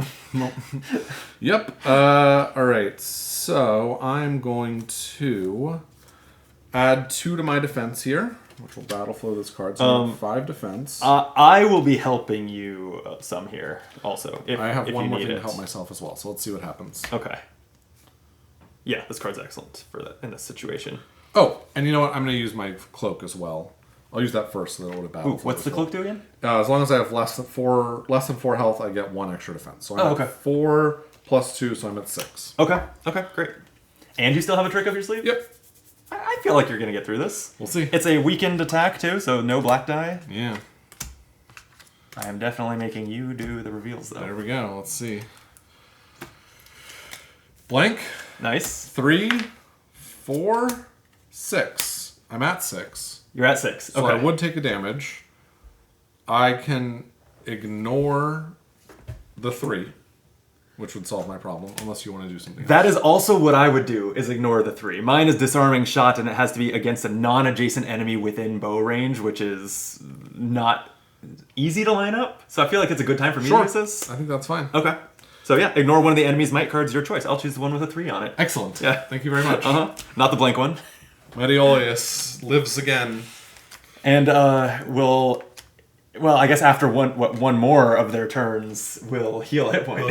That's right. And that reminds me, because I killed that guy with my bear, he already should have healed one. Oh yeah. So he's Very nice. Okay, all other horrors move 8 to their marked target, and this is saying stop. Where does it talk about? If a horror cannot draw line of sight to its target, they will move 8 to an obstacle blocking line of sight. Although 8 doesn't hit the obstacle, the horror then stops when adjacent and destroys the obstacle. So he's just going to move towards the obstacle, basically. Yeah. So you've really eaten like 1, 2, 3, 4, 5, 6, 7, 8. So it's a little no, bit it of an does. interpretation question, but I think it think it's destroys gonna the kill it, obstacle yeah. because it does land next to it. I think that's right. But it still blocks their upcoming turn also. Yeah, it's pretty good. Yeah, I'm feeling good about it. And the bear's like right there to do an attack in a minute. Yep. Although he's probably going to move again, because the bear can't do anything else right now. Yeah, it'll most likely by the bear's next turn be here. Yep. Thera still has 6 animus to get an attack in here. Let's see. What's the range on my bow? It is 4. Okay. 1, 2, 3, 4, 5 range to that. I feel like hit the red one if you can, because he's closer to death anyway. Yeah, I guess so. And Metioleus is weak. Yeah, I guess it's actually even though it would accelerate to stage 3, like if we kill this, it's pretty okay, right? Because this was going to basically eat an action. Yeah. And then if we kill it, yeah. And then I will not be in great shape for its stage 3 attack against the Harbinger. But we will, at that point, we'll be far enough towards victory that even if the Harbinger gets defeated, like I'll feel okay about where we are. So, yeah, okay, I agree. So let me see what I can do then. That I probably will not play the same thing I was going to. I am going to 3 and I can't quite play 2 attacks. But I could double attack. It's cool. Right. They have 4 defense. This is likely to... This will be fine. Yeah. Okay, let's try this out. So I'm going to spend 1 animus to move here. I have some animus left to move away so that we're not clumped up if it's still alive at the end of this. Okay. Double stab. 2 attacks. These attacks must target an adjacent enemy or enemies. Ignore the highest numbered might card on each attack. So what I really want to do is do kind of a array of smaller cards. Right. Only one of these attacks can target can trigger the determination rule, and it has the same might as my bow, which is 2 yellow.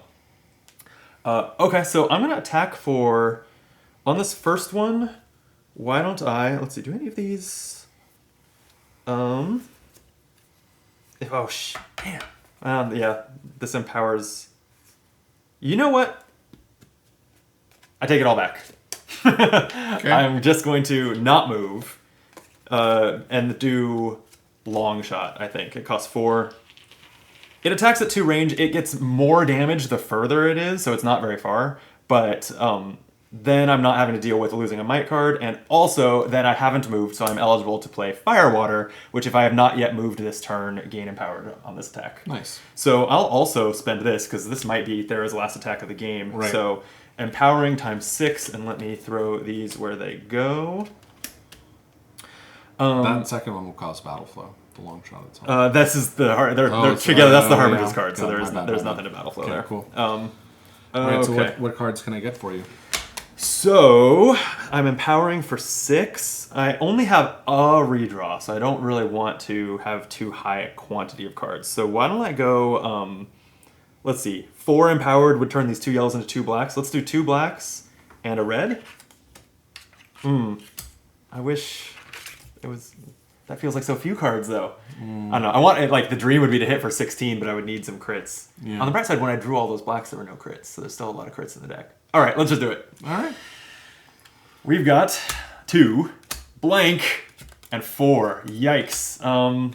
I think I'll redraw the blank and try to turn this into more damage. Because, again, it might be the last attack of... Wow. That didn't, so just didn't one. do much. That's brutal. That is brutal. All right, well, not as big a moment as I was hoping for. Yeah. Okay, she has 2 animus left. Is there any additional damage for being 2 away, or...? No, that it starts if they're further than 4 away. Okay. Yeah. Right. So I would have had an extra damage against this one. I see. Let me... Yeah, this is just going to... Oops, I don't have the animus to do anything else fun.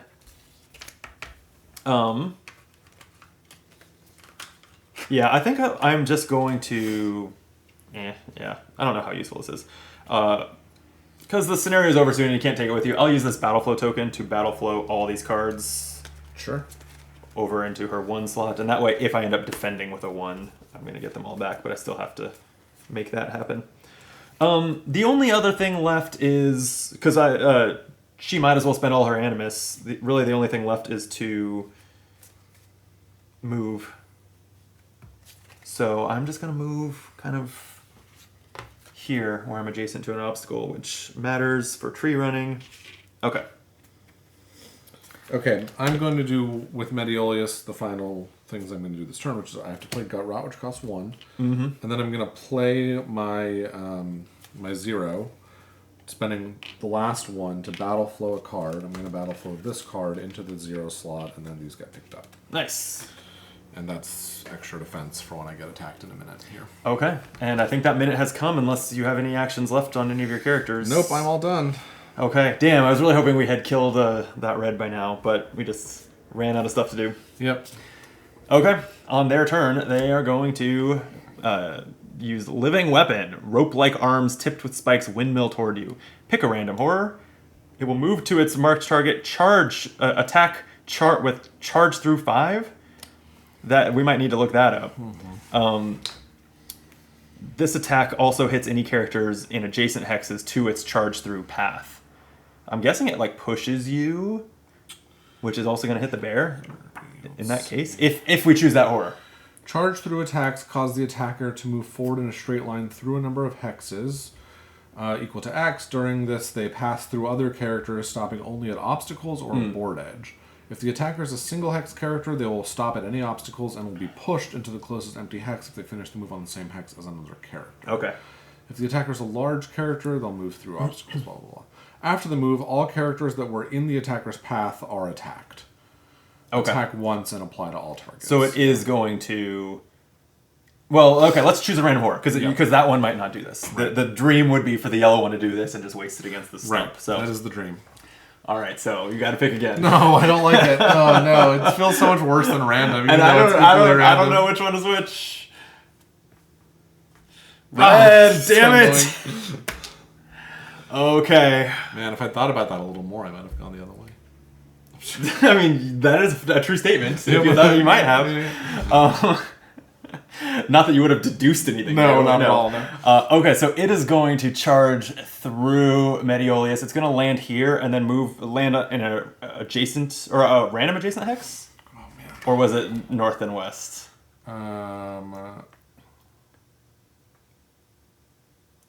Push into the closest empty hex if they finish the move. So closest empty. Oh. But it said they only stop for obstacles in the edge of the board. No. I'm saying he'll be pushed. Okay. So I guess north. So if it's... Yeah, okay. All right, and I guess it's facing the obstacle that it charged at. Sure. But okay, so it's about to do a weakened attack against both of you. Right. And it's going to do, attack once and apply to all targets. Yeah. Okay. Well, both of your characters are under attack. It is Well, I guess all attacks from here on out are without that black might. Right, card, so let's that's nice. play some stuff here. I'm going to give 2 extra defense to my bear, so he's at 5. Okay. And then for Mediolius, he is going to get 1 extra defense, which will be like this. And then he also has a before damage is drawn. He'll play it on himself. Mm-hmm. He'll get. Oh no, this is the one that doesn't make sense to play on yourself because it's 3 additional. Especially not when you're at 1 hit point. Yeah, so that's a pointless one. So this one's after you've drawn. So you know what? Instead of playing this one, I'm actually just going to play this one as a 2. As a defense card? Yeah, exactly. As a defense card for 2. And so we will do this. Okay. And then I'll move these like that. And then that's just 2 extra defense. So he's at 5. Okay, so The they're bear's both at at 5. 5. Okay, Yep. so let's just get less than 5 here. Yep. Oh, man. I do still have the ability to ignore 1 might card, so... Oh, that's just right. for Mediolius, That's right. So. Oh, it only does it for him? I assume so. It says, yeah, against you or that character. So I can choose for him or someone else. Oh, that's too bad, because I think Disarming Shot, it would ignore it entirely, like up against both targets here. Oh, that's cool. Not that we knew that it was going to do a Right, multi-target thing, right. but okay, we got 1, 4, 8, and a blank. So if you're ignoring that 4, it saves Mediolius' life. So I will save Mediolius' Yep. life by ignoring that 4. So he'll take nothing. Mm-hmm. But that means that poor Elsbjorn is going to take a damage here. All right. Well, we're still alive. Right. Now all other horrors are going to move 8. It's going to do the thing where it hits this obstacle and removes it, right? Done. Okay. Damn. And now we're going to pick up our zeros. And Yeah, that's Mediolius right. gets That's to right. heal a damage. It's a fresh new turn. For the first time ever. Mediolius is healing a damage off in this campaign? Have you I never think so. triggered I that? don't think I've ever triggered it. Yeah. I mean, maybe I haven't. I just don't remember. It's an ability that sounds so good, but is actually so rare to trigger. Right. Well, it's just like, yeah, it's just hard to stay at 1 Right. health, you know? Well, if we can kill this red one, I could just have my Harbinger keep running around kiting this thing through obstacles. Like, it's not impossible. Yeah. Yeah, I mean, if we want to do it that way, I think the thing to do is have the Harbinger go first so that it's out of the way for when we inevitably kill this thing. Or I guess the question is just, can we kill them both this turn, and that becomes less important. Well, you still would want to avoid the yellow one's response That's to the true. first kill. And you do have to endure that final card right on the last kill. So, Oh, right. which at that point, as long as like it's not going to wipe out the last of you, you're going to still win, but it could be injured, which sucks. Okay, my hands are like my battle flow situation is not great over here. I really need to get some cards back. You know what? I'm going to go for a big attack with the bear. Okay. Should we just try to do that first?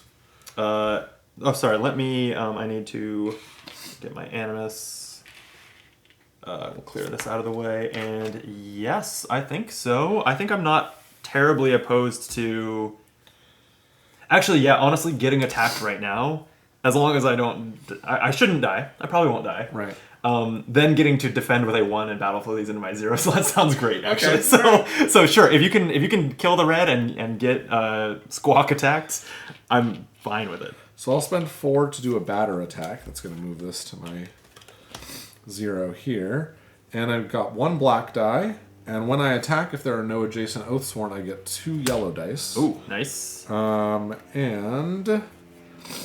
then I'll spend an empower token to make that into 2 blacks and a red. Okay. And I have knockback 3. So as long as I deal 2 damage, I'll kill him. Right, so you were looking for 8 here. Looking for 8. Okay. 5 and a crit. Oh, jeez. I think you did it. I'll just roll those. Yep. So he's dead. Nice.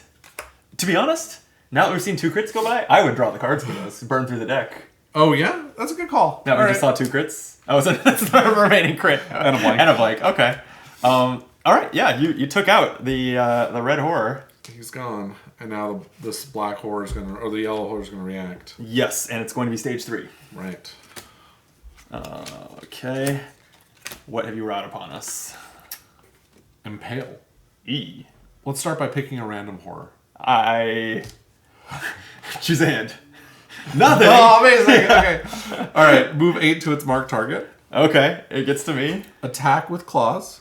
If the target loses any health, the horror attacks a second time in the same way as the first. Repeat only once. So it's just going to do 2 attacks. This could very well take me out. Oh man, maybe we should have had you move behind this before we did this or something. It was an option, but I thought, well, I could take 1 card and then I can run away. Yeah. Turns out, Not so 1 much. card is 2 attacks. When you're in stage 3, they get hard. Yeah, there you go. Okay, well, what I can do... Oh, yeah. I have. And this card has just some a flavor redraw text, which token. I should read. Oh, yeah, please. It's called Impale. There's one thing worse than being impaled. Being impaled twice. That's pretty good. Yeah. Okay. Boy. All right, well, all that I can do is play a 2 defense card, and that does give me this battle flow I was hoping for, so Yeah. we'll see if I stay alive to take advantage of it. So what is So it? it's 4 gonna be? defense. And then a red, 2 yellows, and and a it's, white. yeah. Come on, blanks. A blank on the red, and I will feel optimistic. Here we go. It's a blank on the red. Yeah. A 2. 2. And a 1. That's enough to hit me, though. So 1 damage? 1 damage, and it will attack again. Yeah. Yeah. And this time I don't have a defense card. Ooh. Yep. That is scary. Yeah, because I guess you can play your 0 as a defense, and I could pick these up that way, but it's a 0 defense, right? And then, are any of these reactions? I guess that could matter, but no, they're not. Okay. Yeah. So I think I'd rather hold on to this and Yeah, that's play it pretty for brutal. its... Yeah. All right. So this attack, if it repeats, if it's the same strength as this one we just drew, it will not kill me. Right. Because I'm looking for it to come in under 6. All right. Oh, geez, and we have to shuffle the yellow deck. Okay. So do you remember, or are we gonna have to look up what happens when a hero is defeated? I know it's happened once or twice, but it's been a while. Uh-oh. You're like, you already know I'm dying. No, I don't know anything. Nothing, huh? No, nothing. But right. I will look it up just in case. Well, here, since I know how hilarious it is that the pressure that this puts on you, why don't you choose what card it draws? It's terrible. But you know what? from the shuffled yellow deck. There you go. But maybe you know I'm already dead. No, I don't. I don't know anything. Here, I'll show you. Here, just to help you out, because it doesn't matter. I'll just show you this red card. Okay. It's blank. Oh. So who knows what's going to happen? Maybe I survived this. Yeah. Unless that has a 5 printed on it, I couldn't possibly know. Or a 6 or whatever. So we're just looking up death. Yeah, do we want to let's find out anyway, just so for our so we know when and if it happens, even though it might not happen here. Or yeah, well. Or we don't have to take all day if it's not easy to find. The rule books are not always easy to reference. Yeah, I'm not seeing where. Like you'd think it would be where you're taking damage, right? But I don't see it. The longer you take, the more cards I'm going to reveal. We have a blank. Oh, Maybe we don't need this. Oh. It's still actually no. I think on a yellow and a white now I can't die. I think Really? the worst it could be is 3 and 2. And that wouldn't kill you. And that wouldn't kill me. Wow. Yeah. You know what's funny? Okay. Is I looked at this one and not this one. Oh. And that one's a 3. Oh no. And so I was like, I thought you probably would die, but And a 1. you Okay. go. Okay. I'm at 1 hit point, but I'm alive. amazing. Wow. I did not think I would survive that. Yeah, no. I mean, it took drawing a red and a yellow blank Yeah, to survive it. I was lucky. Alrighty. Okay. All right. So that was its card. All other horrors do a bloodlust attack, but none of those around. Okay, it still has 6 hit points, so it's like not going to get one shot, but hopefully we can take it out this round. Yeah. I mean, I think the obvious should at the very least like move behind a wall so it doesn't die.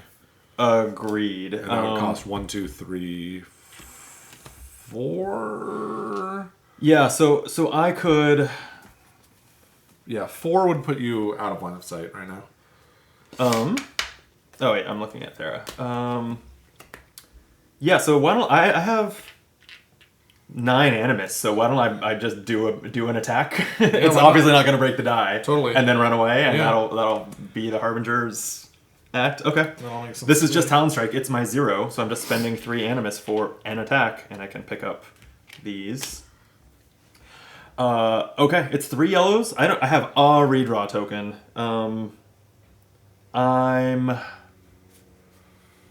I don't want to risk. I'd rather hit for 1 than miss, I think. Do you want an empower token? Sure. Can you give it? You're far away from me. Can you still give it to me? I have a cool ability. Ooh, tell me about it. Pay any amount of animus and move 2 for each animus paid, but you must move in a straight line. Righteous advance. Oh, I have to move in a straight line. Oh, that's so weird.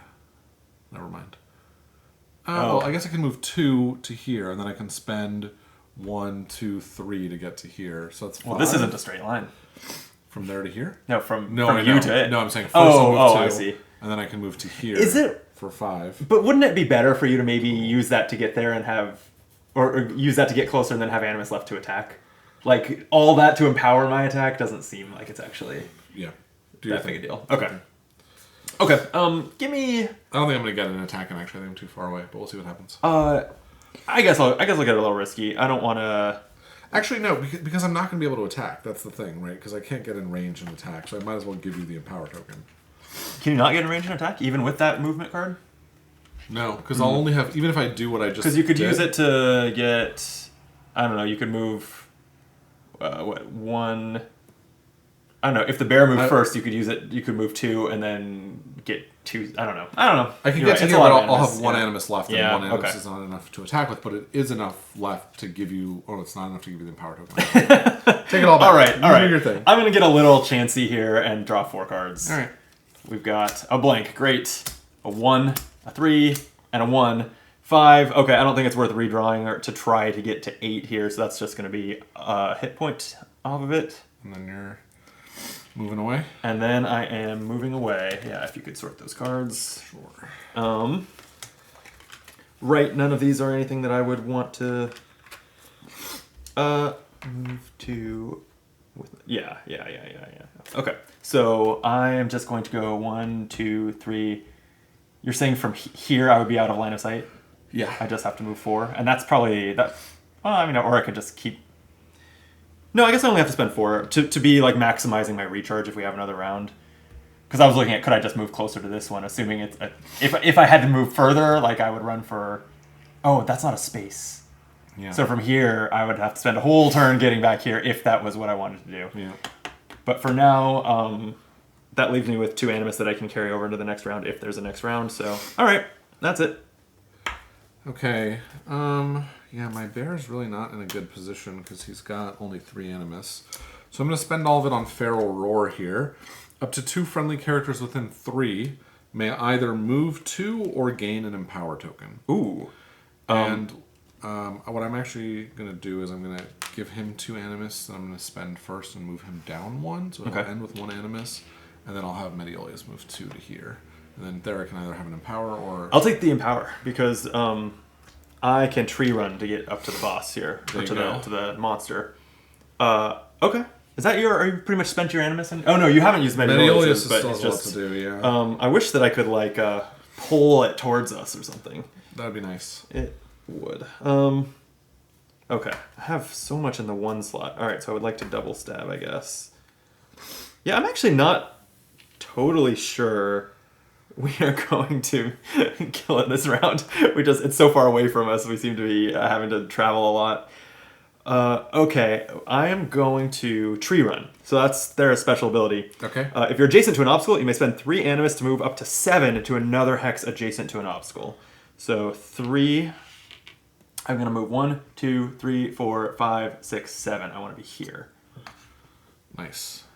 And then I am going to... Oh, interesting. Oh, you have to be next to it. Oh, man. Okay, that's the spot Mediolius was hoping to stand in too, but that's okay. I will have an animus left. I can move after this attack. Okay, cool. I'm going to double stab. This is the card that I was going to play earlier and took back. It's not my favorite attack card, but I need to play 1 right now for battle flow reasons. So I am going to melee attack for... let's see, I'll go ahead and use the empower token you gave me. So give me 2 reds, and I don't have any other tokens. The redraws are not... I don't have a lot of them this game. I'll just take a white and empower it to a yellow. So 2 reds and a yellow. Alright, here goes. Blank, crit, and blank. I don't have a redraw. Oh no. So that's a miss. On the bright side, that triggers the determination rule, and then I go again. So I will also take... It's a token of your choice, yeah. miss. I didn't give me a redraw. Yeah. Thank you. And then on my second attack, I'll just spend this Empower token, and I think I'll just take the same 3. Okay. Red, red, yellow. Okay. Blank. 3. And a crit 4. All right, give me another red card, I think. Okay. That's a 2. All right. Hits for 2. Nice. It's because it's 9 damage divided by 4, so 3 left. All right, if you move back, Meteor's And going to come in. that cost me 3. That battle flowed these. Okay. And those are spent cards. And then, so it's going to run this way.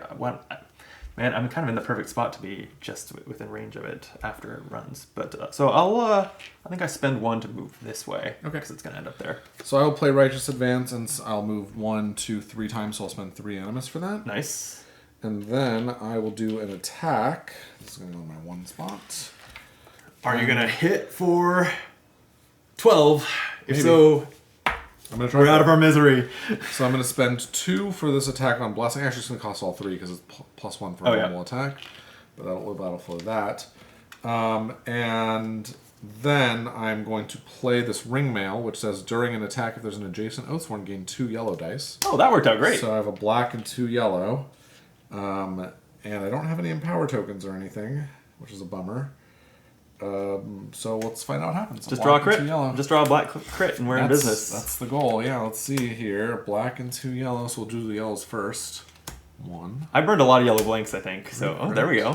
3. So 7 with a yellow crit. 10. Okay. That is 2 damage shy.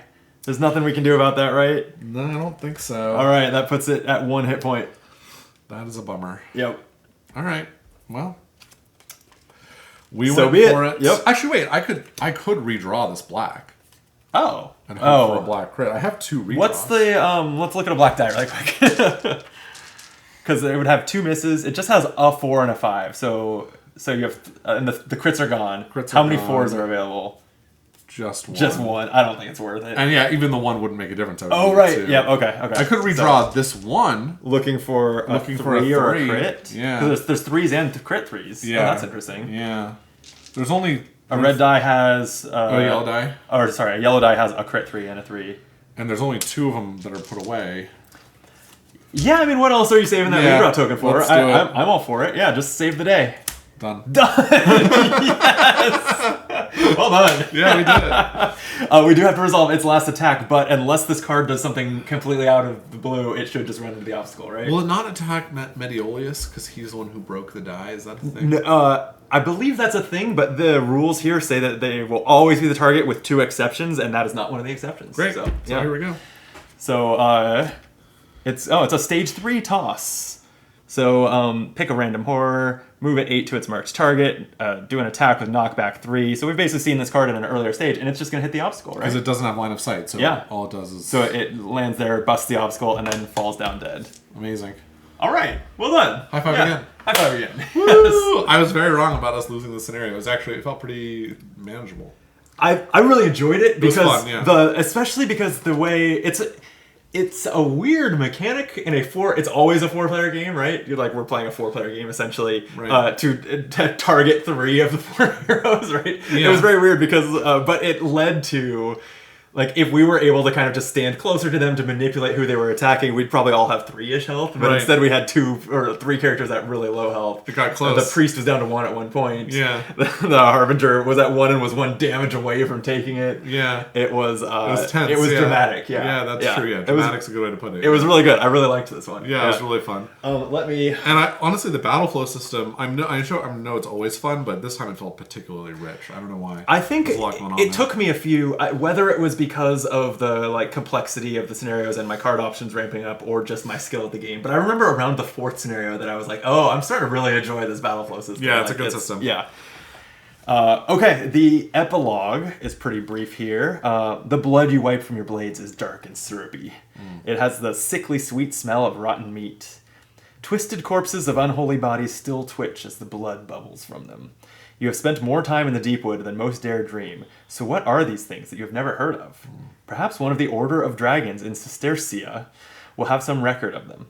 One thing you do know is these woods are scattered with the bodies of men who did not know enough. You sheath your weapons. The wire road offers little to console you as you head on to Cistercia. At least there's no chance of you relaxing now. Yeah, tally level loot and losses. Okay. Okay. We know how to do that, but we're going to look it up anyway. We'll just double check. Yeah, is it in the encounter book? I think so. I'm realizing I don't have the unique items in arm's reach, so I have to awkwardly get up. That's okay. But it will be fine. So, level, we're going to gain 1 level according to the leveling table. And so, Yes. are we becoming level 6 or level 7? I believe we were already 6. Well, Okay. what Yeah, you're happened right, on- because we had... yeah. Well, actually, I don't know if you're right. What does it say on level 1? I'm curious. Oh, there is no level 1. So I think that tells me We're level 7. Yeah. So, we're going to gain a permanent token. Oh, okay. So we mark these on our... Oh, one more thing I have to go grab, right, is a pen. Right. Oh, okay. And you can gain whichever one you want. I think so. No, I Right? checked. Yeah. Oh, okay, So yeah. you can gain whichever one you want. So for... Thera currently has a redraw and a battle flow. I think I like Empowered for her. So I'm going to take that. And for Squawk, I currently have a defense and a redraw.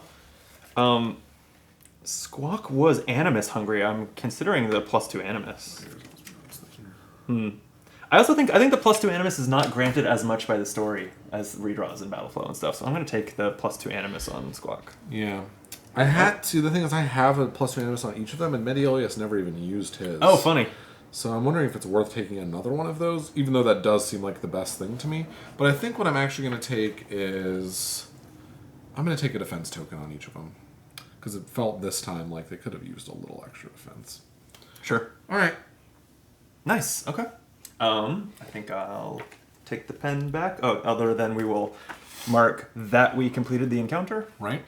So that was our level, and now we have our loot, which is replace the current item deck with the next one. So we're going to gain 3 common items from the next chapter's common item deck to share, and then we'll gain 3 unique items from the current chapters. It's from the next... I hate that it does that. I think it feels really weird that you're like doing level 7 commons and level 6 uniques. I agree. It is weird. But there must be a reason. I mean, probably because like when you're in town, like, are you really buying level 7s when you're on level 6 or whatever? I don't know. Okay, this is I just grabbed the 7 to 10 common stack. Sorry, remind me, is it random? 3 random commons. I think the only time that you're like looking at this whole stack is when you're shopping in town. Right. Okay, I'll give them a quick shuffle. Boy, this table's a mess. This game tends to do that. It's hard, with these. We're all sitting like right next to each Yeah, other. yeah. And like this table's a little bit bigger than the camera can like show it with and have it be legible. So we do kind of squeeze into a little tighter space because we're playing on YouTube. Okay. We are getting a Warm Fleece Tunic, which says if you have 4 health or left, battle flow all cards on cooldown once. Holy cow. That's crazy. Yeah. That's insane. It costs 1. Normally these items don't cost anything. Oh, you're right. Yeah, they mostly cost 0. So that costs 1. Yeah. Okay. Still, battle flowing all cards. Yeah, pretty good. Yeah.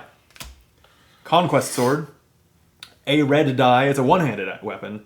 Do we even have any of those? I don't think we have any of those characters, right? So this might just be trash. Yeah. And bonded leather casement. 3 defense, and before damage is drawn against you, if you are adjacent to an Oathsworn, gain a defense against this damage. Ooh. Yeah, and Thera can wear that. Both of these can go to a lot of characters. Both of them can go to Thera, and that would be like the best thing about both of these is that it's a 3 defense set too. Exactly, for both of your characters. Yeah, can the Harbinger also wear both? That's the star thing. She can't take the leather. Yeah. But she could take the Warm Fleece, and Thera could take the bonded leather, and then probably what I'll choose to break this time would be their previous armor. Yeah, that makes sense. That seems really strong. Yeah, it does. Okay, and then we have uniques. Right, 3 of them because we won the... Because we earned it in the story, yeah. Okay. Let's see. I'm guessing we're going to get a whip, like one of their arms as a whip. That seems likely. I That do seems like it's in there love anyway. how the unique items are thematically tied into the boss that you defeated. Cool. It's extremely cool. Yeah. Here's the 5, reveal 3. All right, here we go. We got Nim's Regret. This is an armor set that, again, almost anyone can wear, not the Avi, once again. After playing a 1 card for its defense value, gain 2 additional defense against that damage. Whoa. But you'd be playing this also. You'd be playing this also, yeah. It's always, because when it's on armor, my gamer brain tells me this should be a passive ability. Like, that's how armor cards work. It's so weird that it's a active... Hey, you call it. No, right? It's a lasher, so it's like a flail with the tail attack. Tentacle. That's cool. So this is a one-handed weapon with a red die, and the attack targets all adjacent characters. Oh, so that one doesn't modify an attack. That is an attack card, right? It has the attack icon. You pay 3 for it. Oh, you're right. So that's pretty different from how pretty different from how a lot of weapons work. That is a weird one. Yeah, that's cool. And then a Bloodstone. When you cause an adjacent enemy to lose 3 health or more in a single attack, gain 1 health. Max 2 uses per encounter. Huh. Interesting. That's gear, right? Okay. I always look at the other ones of these. Sure, yeah. How many times are you going to play through Oathsworn? Right, exactly. So this one's a Horror Tooth necklace that says when you attack with your 0 card, the attack targets all adjacent characters, friend or foe. Damn. That does cost... Oh, friend or foe. Okay. Yeah, it costs 1. Yeah. That seems to be like a new mechanic that we've just encountered. Yeah, it does, yeah. A gear that costs... And then this is a very basic, when you do an attack, you can redraw 1 white, which is very boring. Yeah. Boring sword.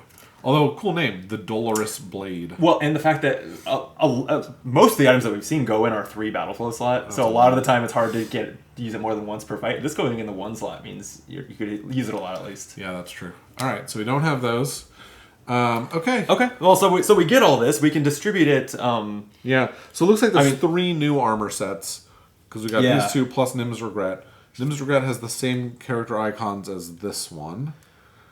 So I'd say you take 2 of them, whichever 2 you want, and then maybe I'll take the 3rd. Well, so for the Harbinger, it would need to be the Warm Fleece Tunic. Okay. And these are both good. Actually, what am I going to break here? I'm wondering what my ones look like as far as what I want to play them for their defense value often. Like, actually, yes, because I don't think this double stab card is one of my favorites. That goes in the 3 slot, though. Yeah, Thera doesn't like being adjacent to other Oathsworn, so I think that Nim's Regret is good for her. Yeah, so I think that's what I lean towards. Okay. And then I will be losing the armor that each of these wore this time. Yeah, I actually don't want to lose my armors. I think my armors are so good for my characters, especially the Iron Ringmail for Mediolius. We can just put it in the bag. So I'm trying to decide what I'm going to lose here. This cloak is also quite good. Right. Do we have another staff in the bag that I can feel comfortable losing this death rattle staff? Well, let's see. We have a crescent axe, a chain hook. Anything what's the symbol you're looking for? The hammer symbol. Yeah. Basically any weapons that you can take. A pole cleaver, which is 2 yellows, and it's when you attack, add 1 range to the attack. If it's an area of effect attack, instead it targets 5 additional hexes in your front arc. That's kind of wasted on him because he doesn't have any area effects. Yeah. Let's see, anything else? This quarterstaff, when you use an ability with a range keyword, add 2. Yeah, that's what staffs all do. Iron top. This is one-handed, so you can take 2 one-handed items, right? Right. Red die, when you crit during an attack that hits added damage and a knockback. I like that if there's another one. That's cool. Bloatfly sting, no. Walking stick is 2 yellows, so if you take... Oh, that's 2-handed. Wait, yeah, was there not... We didn't have another eligible one-hand item at all? Quarterstaff. Is this flail one-handed? It is, and he... Oh no, he can't take the flail. Damn. That's a bummer. Yeah, we don't have a second one-handed item to go with. You know what? That's okay. Give me that one-handed item, and let's remember that he needs to buy an item in the shop next time. How confident are you that we're in a town next time? Right? The story is from here is we're going down the wire road. It could be exploration again. So true. Oh, man, this is a tough choice. And you don't have to decide now, right? Like, this all kind of just goes into our bags, and we can figure it out later. You're not committing now to what you're going to carry in I'm trying to decide what I'm going to lose. That's you do have to commit to that. Yeah, exactly. I guess I'll just lose his cloak, even though I think it's quite good for him. It still only gives him 1 damage against when he has 4. Oh, okay. health, We have but lots. that's okay. I think we have lots of gear. So he'll lose that, and I think I'm going to have my bear also lose his whetstone. Okay. Sure. Yeah. All right. Then we have that bloodstone and some other gear in the bag that characters can take. But Right. we can worry about that off camera and wrap up the video. Yeah, I'll give the bloodstone to the bear. Why not? He seems like he'll deal 3 more damage. Okay. Once. Let's put the lasher in the bag. Yep. Along with these 2. Right. Well then, and how's our? We can carry 20 items because we leveled this up. 3, 4, 5, 6, 7, 8, 9, 10, 11, 12, 13, 14, 15, 16, 17, 18. Okay, but you do need gear for Mediolius. Do you want to tentatively take one of these? Sure, why not? I think there's 2 options. Oh, 3 options. Yeah, we have the Journeyman's Belts. 1 Battle Flow. If you've moved at least 3 hexes this turn, Battle Flow 1 card once. Okay. The Rope, 3 Battle Flow. When you draw 3 or more might cards of the same number during an attack that hits, one enemy has 1 less defense. That's a cool ability. 1 less defense. Super niche, Yeah. and it's ideal if you like to pull large numbers of cards, right? Right. Because if you're drawing 3 cards, you're never gonna have 3 of the same number. Right, that's true. Although I guess crits can get you there, but Yeah. or this Tome, use 1 combat token as if it is any other combat Take token. that. That seems good. Cool. Thank you. Cool. Okay, we've done it. We've done it. Scenario 6 in the books. Scenario 6 in the books. After scenario 7, we will be 1/3 of the way through the campaign. Wow. Yeah. That's so true. Yeah, it's exciting stuff. That is so at this exciting. rate, we'll be done in 2027. Something like that. Yeah. We're going to pick up the pace. That's the plan. That's what we always say. We do, because we always have a blast when we play this. Yeah, it's super fun. And then a great time. And then to do a story and an encounter is just like it's like a 4-hour sitting, and Yeah. and it's a tough thing to commit to and to make the time for. Yeah. But I'd like to do it more than we have been because Yeah. I always love it. Maybe on Friday we can do a 4-hour one, do both. I think that would work. Yeah. Okay. Well. Right. So We'll see. You might be there you getting go. 2 videos on on Friday, it means nothing to you, viewer, who is watching this when it gets posted sometime a few weeks from now. Okay. But, hopefully, we'll get this campaign moving a little faster. Yeah, that'd be good. Well, thanks for the game. Thank you. Thank you for watching. Hit the like button if you haven't, and subscribe to the channel. We'd appreciate it. Check out the Game Brain podcast for more of Jordan. Yeah. His brainy game thoughts. We've been talking about, there's a new Sprued Up podcast feed. Well, it's on the same feed, but anyways, it's about A new miniatures episode? games. Oh yeah, we have 2 episodes. Oh, you've done 2 now. Okay. Yeah. And teaser, because when this comes out, probably episode 3 of Screwed Up will be out. And Optimal Play member Drew Connolly, I don't know if I should have said his last name, you can bleep that out. He did He's on social media and stuff under his full name, so that's probably all right. fine. Yeah. He did a new intro song for us, and it's really, really good. So at least check that out. It's Nice. 30 seconds and definitely worth your time. Yeah, he's a composer. He's a so composer. you would think he would know what he's doing. And he does. It's really good. Yeah. Nice.